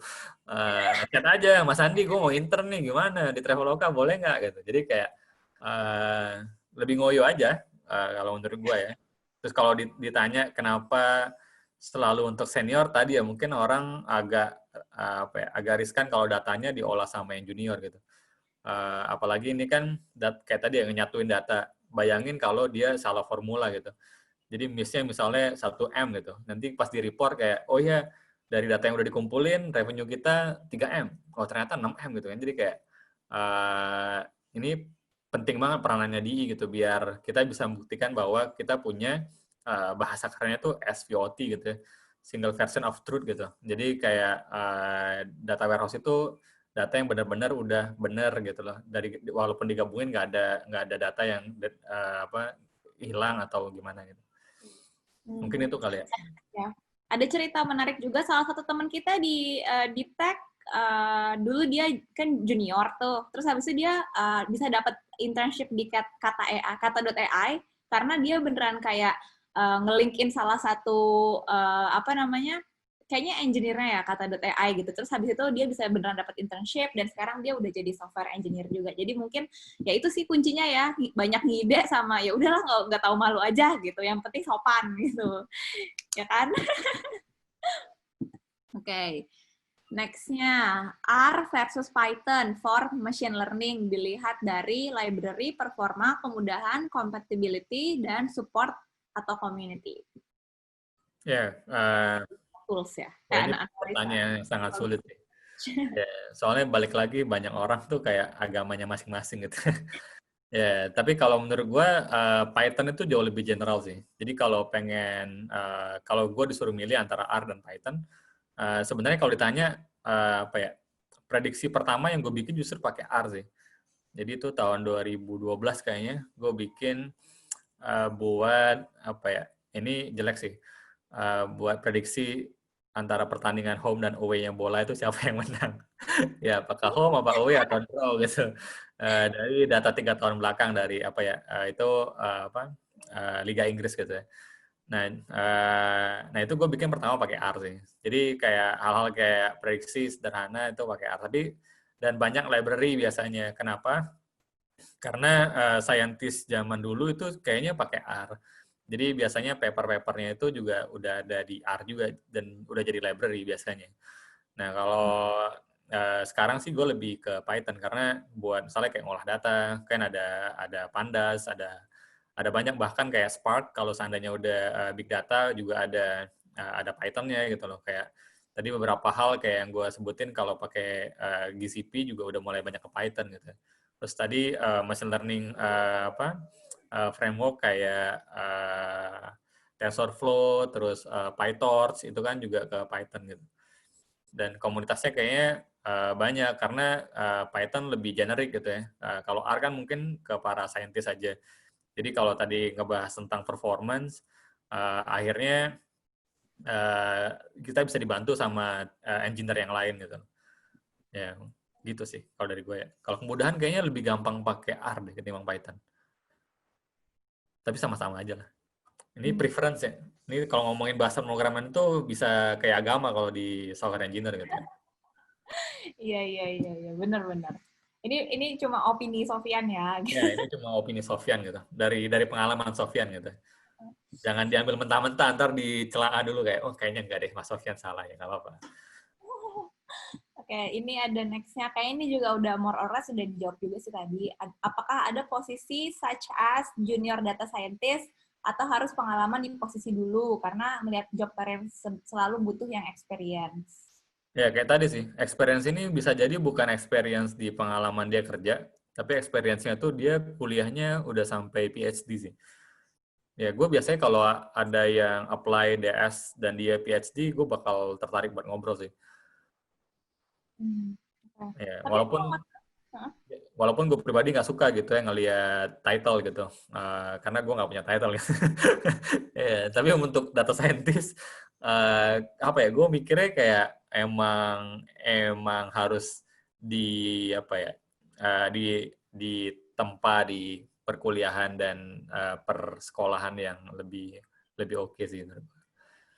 Tapi Gimana, kalau Kak? nggak salah di beberapa perusahaan juga ada junior data scientist sih, tapi mungkin nggak common kali ya. Karena gue taunya itu di perusahaan di Singapura gitu. Kayaknya baru ada gitu. Kalau di Indonesia gue nggak pernah denger sih. Ya, kayak gitu sih, tapi di Singapura juniornya juga kayaknya mungkin dia udah S2 dan S3 gitu loh, kalau yang gue lihat ya. Uh, Bener, Gua tahu. bener banget. Ya, gue baru ingat. Ya, kayak misalnya dia fresh graduate, tapi fresh graduate-nya dari S3 gitu. Jadi dia junior data scientist gitu. Iya, bener-bener. Oke. Next-nya, apakah job title dengan job description terkait data sudah sesuai di Indonesia? Karena jika dilihat ada beberapa yang job title-nya nggak sesuai dengan job description. Benar. Ini kalau ditanya apakah sudah, menurut gue tergantung perusahaannya sih. Ya, mungkin kalau di Warpin agak benar sih. Ya, gue sempet kok kayak interview orang, dia DS, ternyata data analis. Kerjaan sehari-harinya ternyata cuma bikin reporting gitu loh, bukan ngelakuin prediksi gitu. Atau kayak ya more or less, soalnya apa yang gue pakai di Warpin itu apa yang gue lihat di Gojek dulu sih. Jadi kan di Gojek itu sampai data scientist tuh punya VP-nya sendiri gitu. Kayak data engineer tuh punya kayak kepalanya sendiri gitu. Jadi kayak semuanya itu emang divisi yang terpisah-pisah gitu sih. Kayak BI itu ya kayak Crystal sama gue kan dulu jadi VP gitu kan. Jadi kayak emang terpisah gitu. Nah, kalau ini kan tergantung perusahaannya ya. Kalau dia low budget biasanya dia pengen yang Superman gitu. Makanya mungkin title-nya jadinya data scientist gitu. Atau dia juga si company-nya nggak paham karena sekarang jadi buzzword data scientist, padahal dia kebutuhannya tuh data analis gitu. Nah, karena tadi kan atau kayak oh ya kita butuh orang yang mengolah big data. Ya, ternyata big datanya itu cuma satu V-nya doang gitu loh. Dia perusahaan udah 10 tahun, datanya bergiga-giga atau bertera-tera, tapi cuma itu aja row-nya tentang order gitu kan. Nah, mungkin kayak gitu. Kita pribadi sih kayak dari DSI gitu ya. Kita pengen banget sih ngedukasi company juga tentang job desk-nya gitu. Biar lebih pas aja apa yang dititlein dan apa yang dikerjakan gitu. Soalnya sayang banget ntar kalau pas pindah perusahaan gitu ya, mungkin ada yang kebalik gitu, title-nya data analis, padahal dia udah ngelakuin data scientist gitu. Soalnya ini sangat ngaruh ke ini juga ya, kalau ngomongin perusahaan di Indo, jadi ini bakal ngaruh ke gaji juga kan. Ya, Ya. ini sayang banget sih. Ya, nanti kalau pengen kalau nggak salah bentar lagi DSI bakal ngeluarin lagi sih. Jadi nanti bisa diikutin aja DSI sebenarnya. Kalau kayak Deep Tech nih sebenarnya kita berkolaborasi sama banyak komunitas gitu. Salah satunya DSI. Nah, DSI itu lagi bikin paper tentang tadi data talent gap sih. Data talent gap itu nanti kalau slide gue dikasih gitu ya, di slide kedua tadi tuh di page kedua ada linknya. Nah, itu tahap pertama dari surveinya si DSI. Nah, nanti ada tahap keduanya, jadi ikutan aja. Ngomongin soal itu, ya nanti kita bisa share presentasinya, tapi cuma buat teman-teman yang ngisi feedback form. Jadi nanti habis kita Q&A, bakal ada feedback form. Kalau teman-teman ngisi, di situ ngisi email, kita akan share presentasinya, Sofyan. Oke, masih ada waktu nih. Next pertanyaan. Apa perbedaan bisnis analis dan data analis? Seberapa jauh data analis harus menguasai domain bisnis dari data yang ia pegang? Ya, nah kalau tadi lihat di Data Academy, nah kadang-kadang rancu ya, karena udah digabung sih bisnis analis. Atau kalau zaman dulu bisnis analisnya di komputer itu nggak ngomongin data sih, bisnis analisnya jadi kayak si yang ngerangkai si apa ya, arsitektur diagramnya data gitu.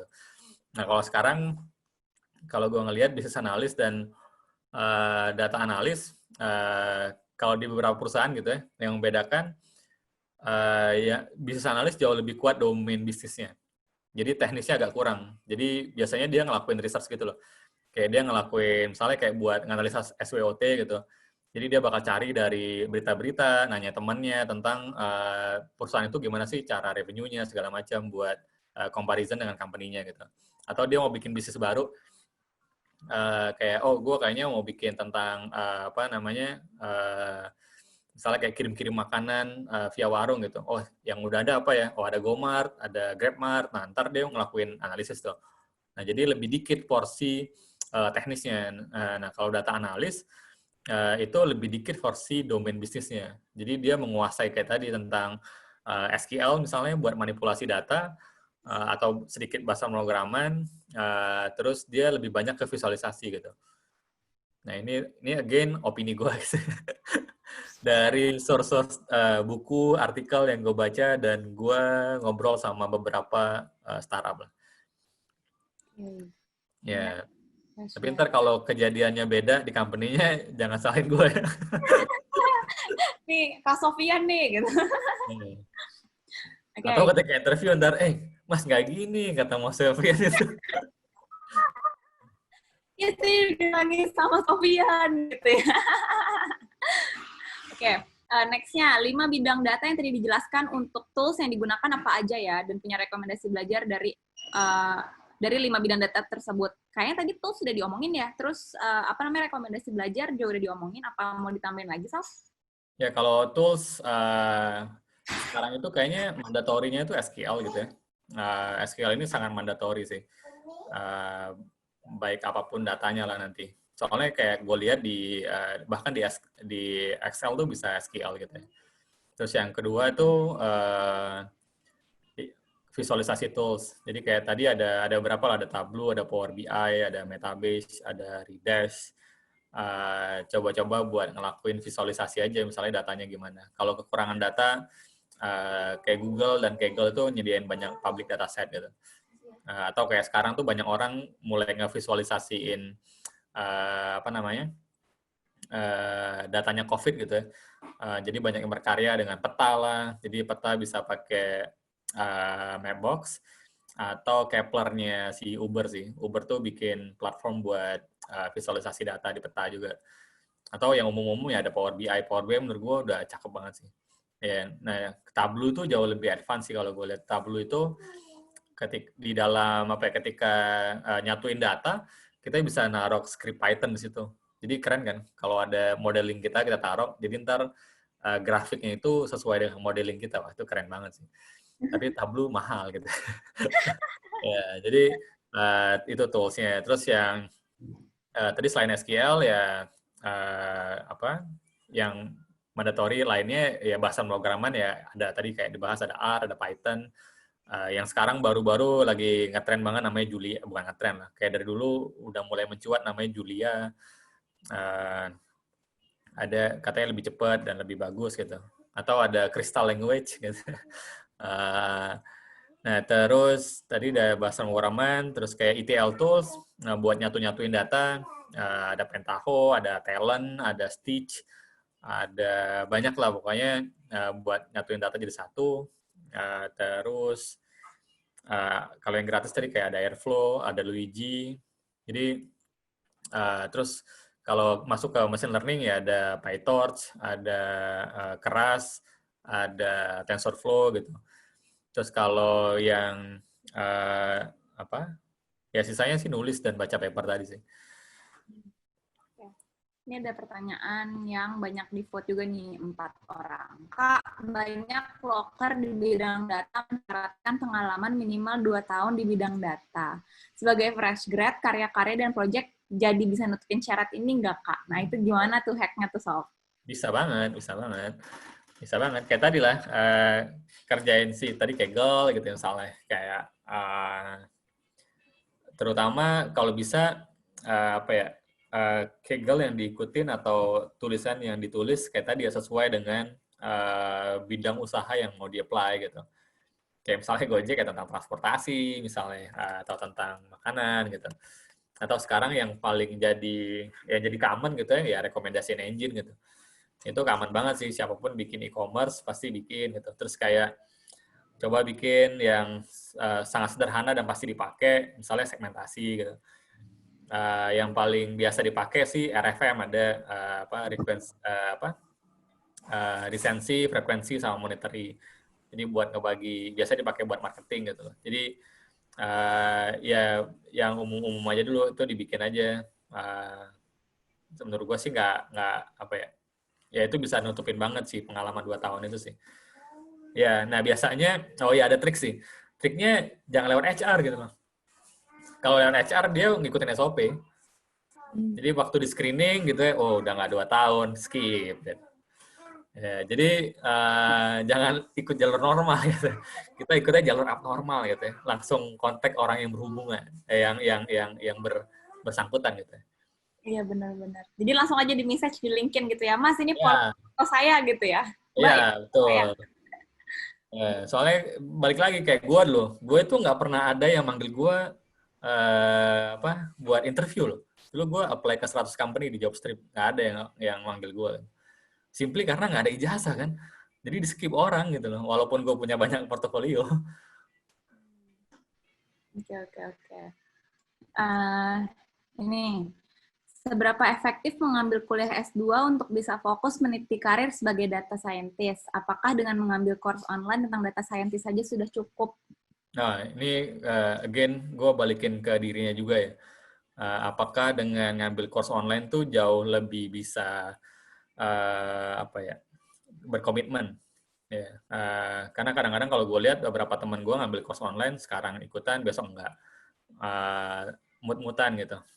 Terus kalau gue lihat course online itu enggak kita nggak punya mentornya gitu loh. Kalau kuliah S2 kita tergantung kampusnya ya. Ya, kalau S2 kampusnya bagus, biasanya dosen kita tuh sangat berpengalaman. Dan ini sangat akan berguna ketika kita udah keluar juga sih. Misalnya kita udah lulus, kita bisa tanya balik ke dosennya. Kayak contohnya, kayak di Warung Pintar kita ada beberapa project yang pakai deep learning gitu. Nah, jadi salah satunya tuh kayak tentang teks gitu loh. Kayak NLP gitu kan. Nah, akhirnya salah satu anak di Warung Pintar, karena dia dulu di ITB, dia bisa ngontek dosennya yang paper-papernya dulu dijempolin lah tentang NLP gitu. Nah, itu jadinya sangat membantu, kayak gimana cara kita ngumpulin datasetnya, ngebentuk datasetnya. Bahkan kemarin kita dapat korpusnya gitu. Jadi kayak korpus. Jadi hal-hal kayak gitu jadinya mempercepat prosesnya kita. Ya, gue sangat rekomendasi sih. Gue pribadi sebenarnya pengen kuliah S2. Sayangnya S1 gue belum selesai. Kuliah dulu atau nggak dapat honorary degree ya, bisa. Iya, gue pengen banget sih kuliah lagi sih kalau lihat kayak misalnya Dipta gitu, wah gila keren banget ya, bisa kuliah di CMU gitu, wah gila keren banget sih. Ya gue pengen banget gitu loh. Balik lagi, Sof. Oke, next-nya. Kenapa jarang perusahaan yang mau menerima seseorang yang hanya menguasai dasar tools untuk analisa data? Kalau ditanya kenapa tadi ya, mungkin si perusahaannya nggak punya nggak punya buat pengembangan orang sih, atau dia sendiri bingung gitu loh. Makanya tadi tergantung si perusahaannya gitu ya. Kadang-kadang kalau perusahaannya baru bisa jadi dia nggak ngerti.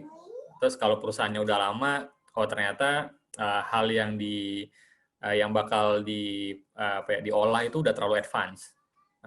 Nah jadi itu kita berpikir positifnya aja gitu ya. Terus atau kayak yang tadi gue bilang, karena ini krusial ngomongin data, dan data ini sangat dipakai di bisnis, takutnya nyeleneh-nyeleneh gitu loh. Oke, next. 3 hal pesan terpenting untuk orang yang baru mau belajar coding. Wow. Ini nih. Belajar coding ya? Yang pertama, menurut gue coding bukan untuk semua orang.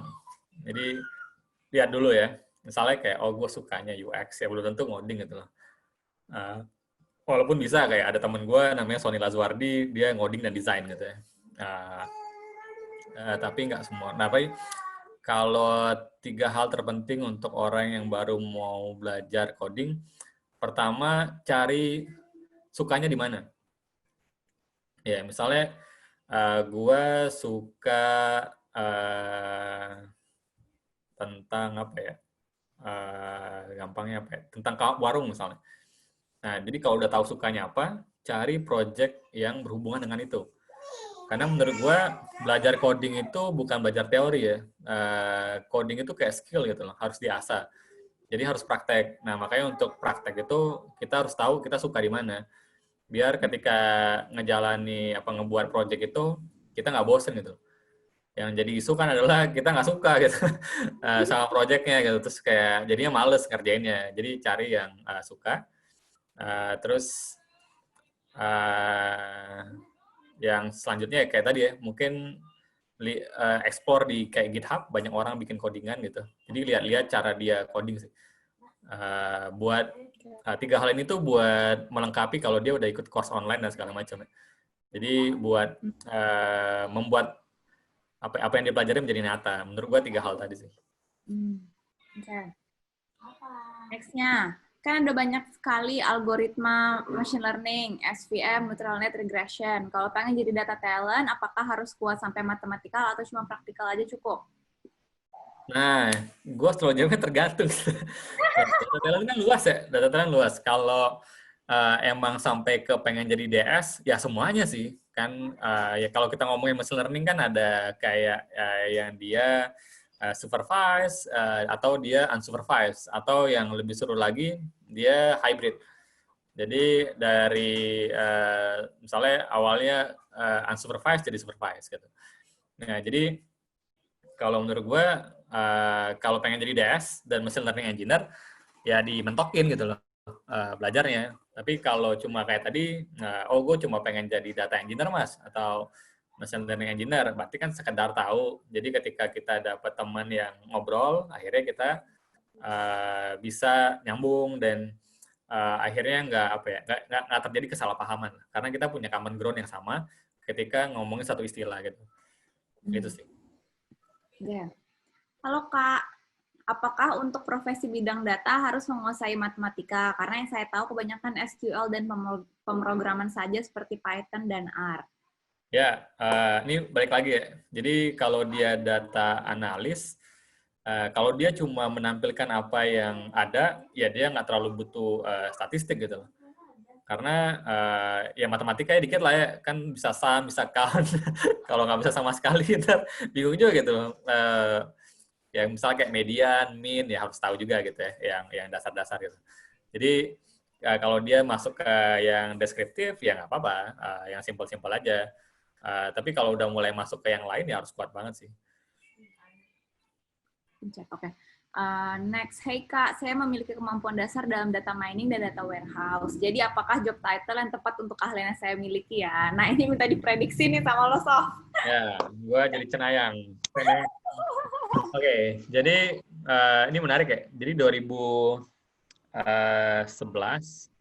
waktu dulu gue kerja di satu perusahaan namanya SS Index. Jadi kita bikin social media analytics. Nah emang dulu itu istilahnya si data science ini tuh data mining sih.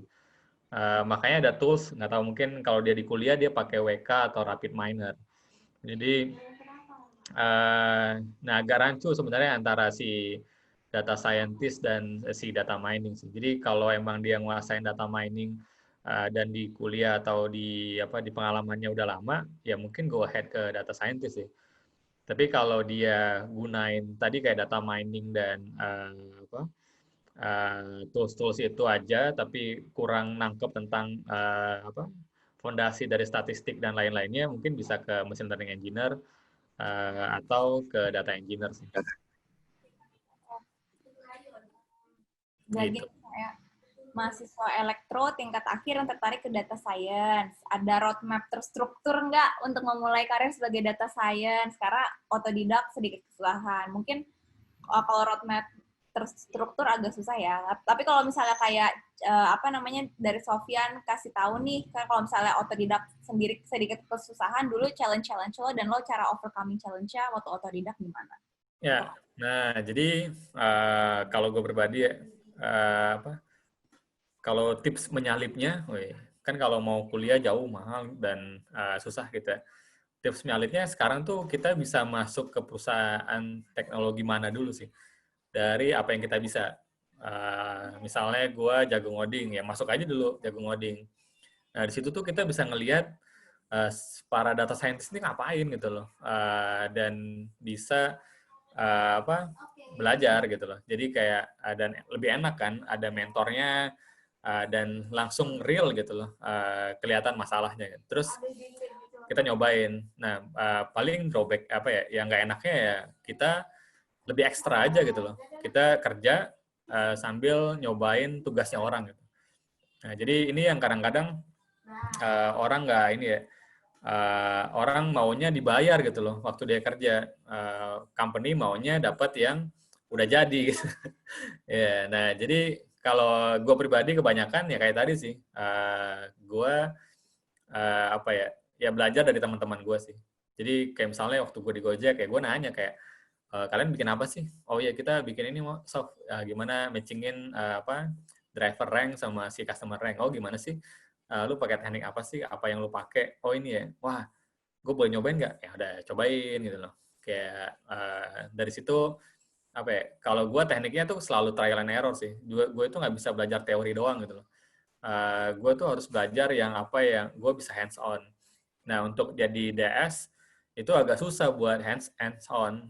Kenapa? Karena data yang ada atau infrastruktur yang kita ada biasanya kecil gitu loh. Makanya kebanyakan itu di kampus kan. Kampusnya pun kampus yang punya server yang gede gitu. Kayak kemarin ada teman gue, dia S2 PS3-nya itu ke Jepang gitu. Karena dia mau meneliti tentang computer vision. Jadi di sana itu dia dikasih server gede banget buat ngolah si computer vision gitu. Atau buat ngolah data apapun gitu lah. Jadi kan kita susah ya. Misalnya kayak mau praktek Spark, ya lu harus beli komputer mainframe, komputer yang lumayan wah gitu loh. Atau gue mau mainan ini mas, TensorFlow pakai GPU.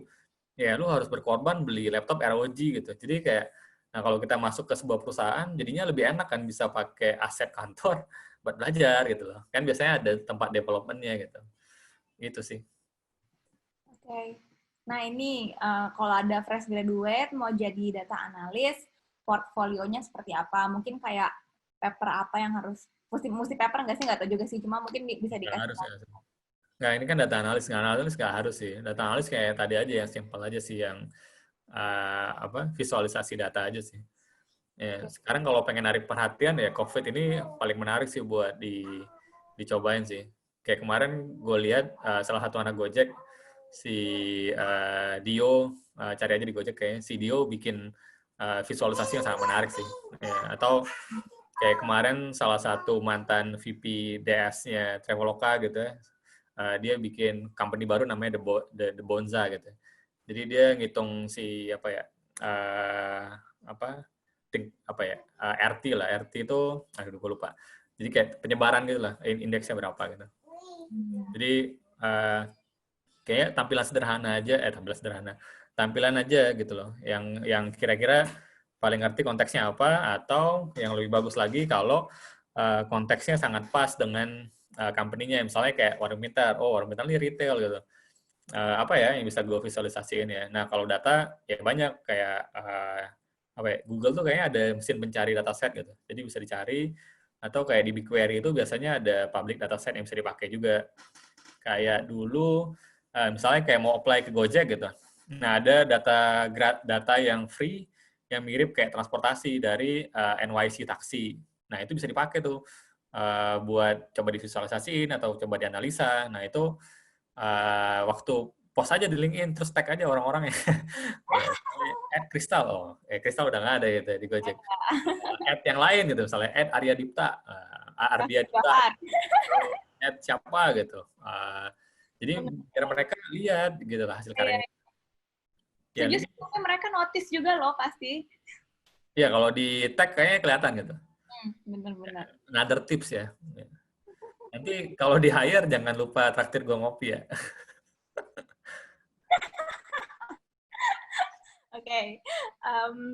Bentar. Oh, ini. Halo Kak, bagaimana peluang bagi yang di luar background matematika, statistika, atau IT bekerja di bidang data? Apa solusi agar dapat bersaing atau mendapat kesempatan? Ini juga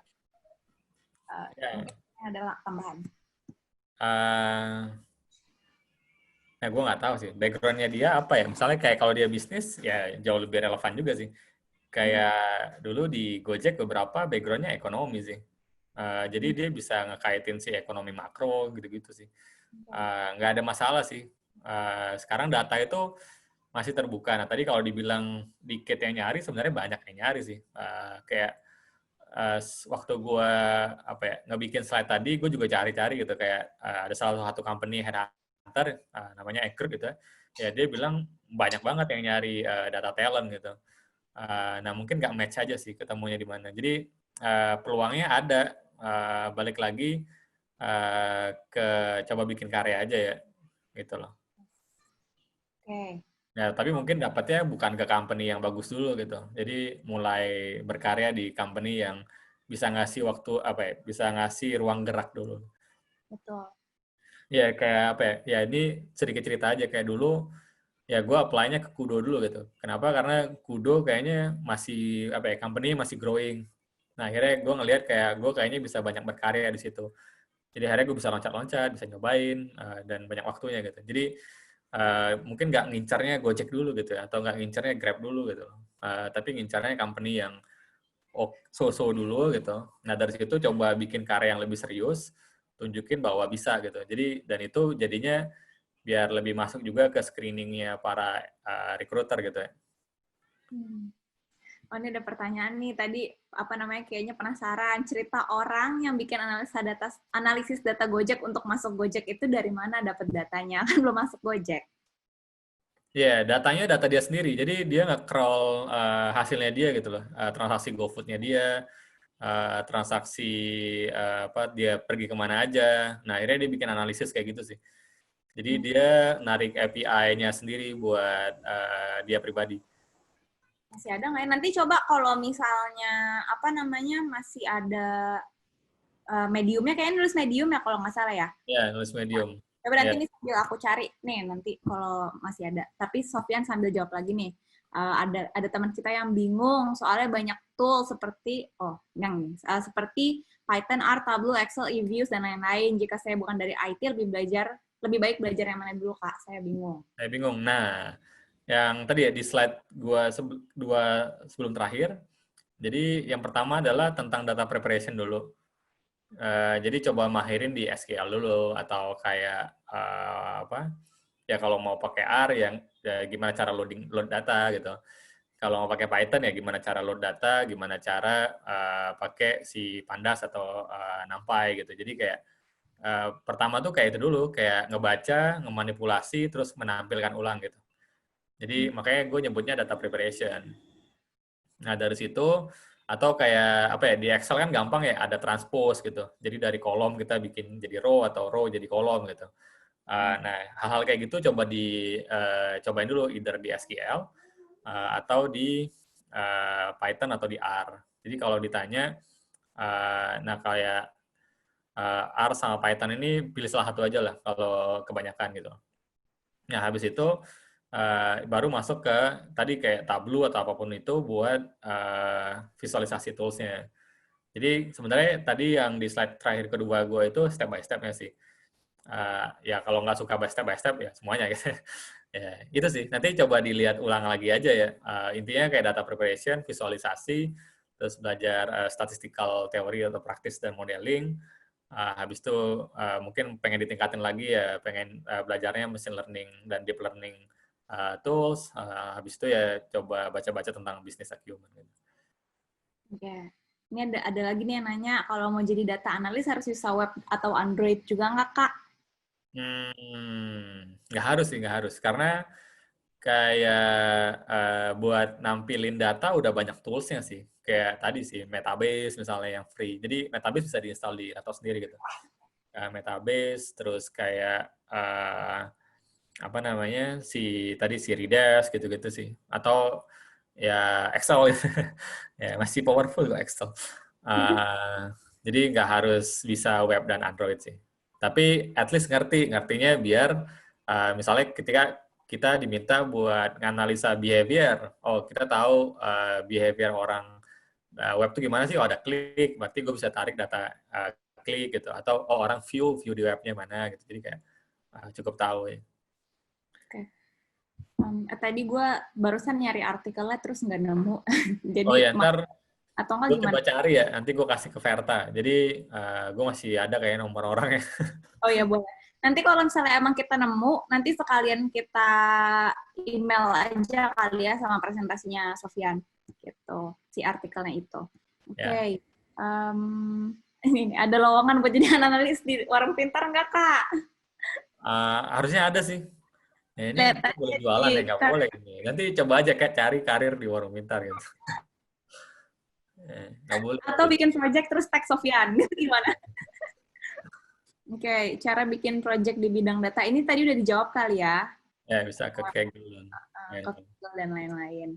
Kak, ada grup Telegram buat Deep Tech ini atau enggak? Oh, ada. Oh iya, tadi kita belum promoin ya. Ada. Nanti mungkin kita kirimin juga linknya lewat email. Makanya teman-teman nanti apa namanya diisi aja feedback formnya. Jadi nanti kita bisa kirimin semua info-info yang hari ini nih yang kita ngutang, kita kirimin semua lewat email. Tuh, tapi untuk artikel, kalau kita nemu ya artikelnya sama Sofyan, bisa tanya ke orangnya langsung. Oh, tinggal 2 lagi. Oke, masih ada waktu, jadi kita masih bisa jawab 2 pertanyaan ini. Perbedaan data analis atau data scientist, jika ingin terjun ke ranah tersebut, basic skill software apa yang harus dikuasai dan dicari oleh perusahaan? Ini sebenarnya udah dijawab sih dengan presentasinya Sofyan, tapi mau nambahin, Sof, atau gimana? Ya, again ini tergantung company-nya sih. Kadang-kadang rancu sih. Mereka nyebutnya data scientist, kerjanya data analis. Oke. Berarti untuk bidang data memiliki kesamaan dengan pekerjaan bidang desain, di mana portfolio sangat penting, khususnya yang masih zero experience ya, Mas? Nah, sekarang sih semuanya sih. Bahkan software engineer juga kayak gitu sih. Ya, sekarang semuanya udah butuh portfolio kayaknya. Betul. Oh, masih ada satu lagi. Untuk mahasiswa yang kuliah di bidang kesehatan, masih bisa nggak berkarir di bidang data? Nah, justru yang kayak gini-gini, misalnya, oh ya, ini gue ingat nih berarti. Thank you pertanyaannya. Jadi yang di luar matematika, statistik, IT gitu, gimana sih buat berkarya di bidang data?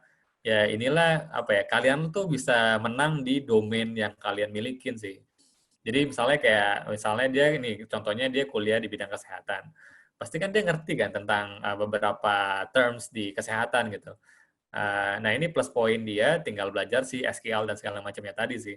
Dan ini paling cocok apply-nya ke perusahaan yang healthcare gitu loh. Kayak contohnya ada apa ya, yang ngetop kayaknya Halodoc gitu, atau apa ya, kayak Halo Sehat, atau Pro apa gitu, Pro Sehat, segala macam. Nah, jadi dia bisa bantu kayak apa ya, tahu tentang si domain bisnisnya gitu. Ya, Gitu ya. sih. Gue baru ingat, thank you. Ada lagi. Industri pernah pakai kombinasi antara Python dan R nggak untuk mengolah data? Kalau kayak gue nggak tahu sih. Kalau di warung pintar tergantung tadi sih preferensi sih.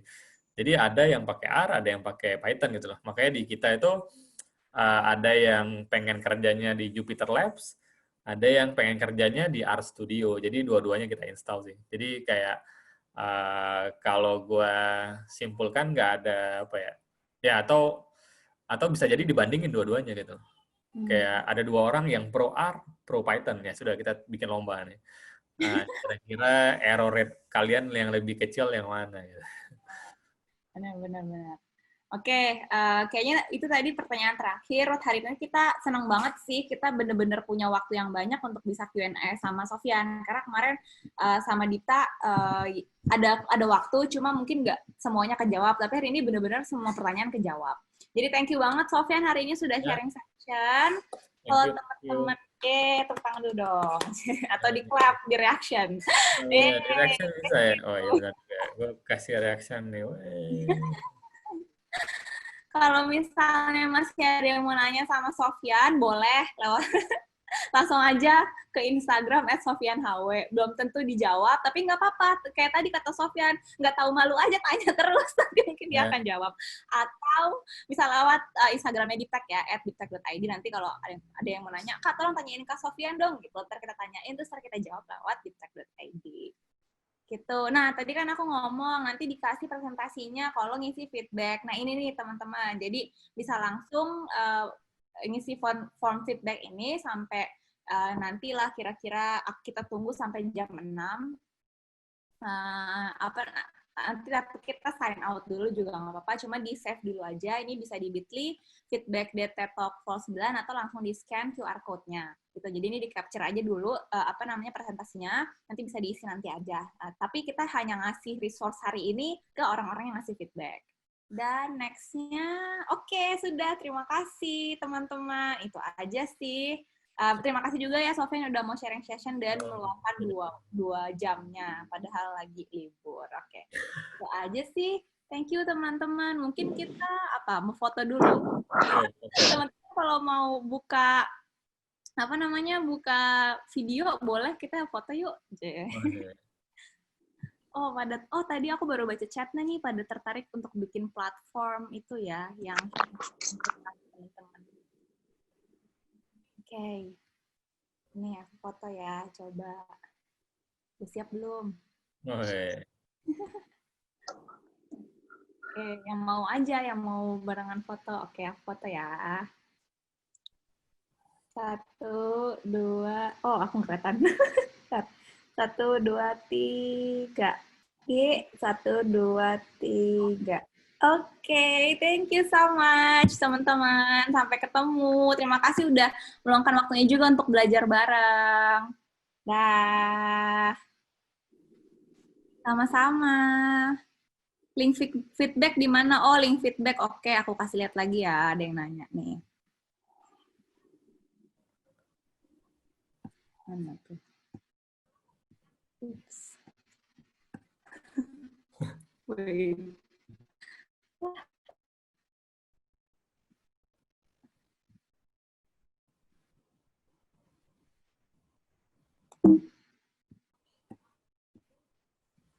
Nih, link feedback kalau mau di save. Sofyan, makasih banyak loh. Thank you. Udah mau. Oke, udah di save belum teman-teman? Masih pada. Oke, udah di foto ya. Sip, aku stop share. Sip. Oke, kalau gitu teman-teman, makasih banyak, terharu dijawabin semuanya. Iya. Oh, Kak, saya kemarin belum ngisi feedback yang Kak Ardia Dipta, belum dapat presentasinya. Wah, ya.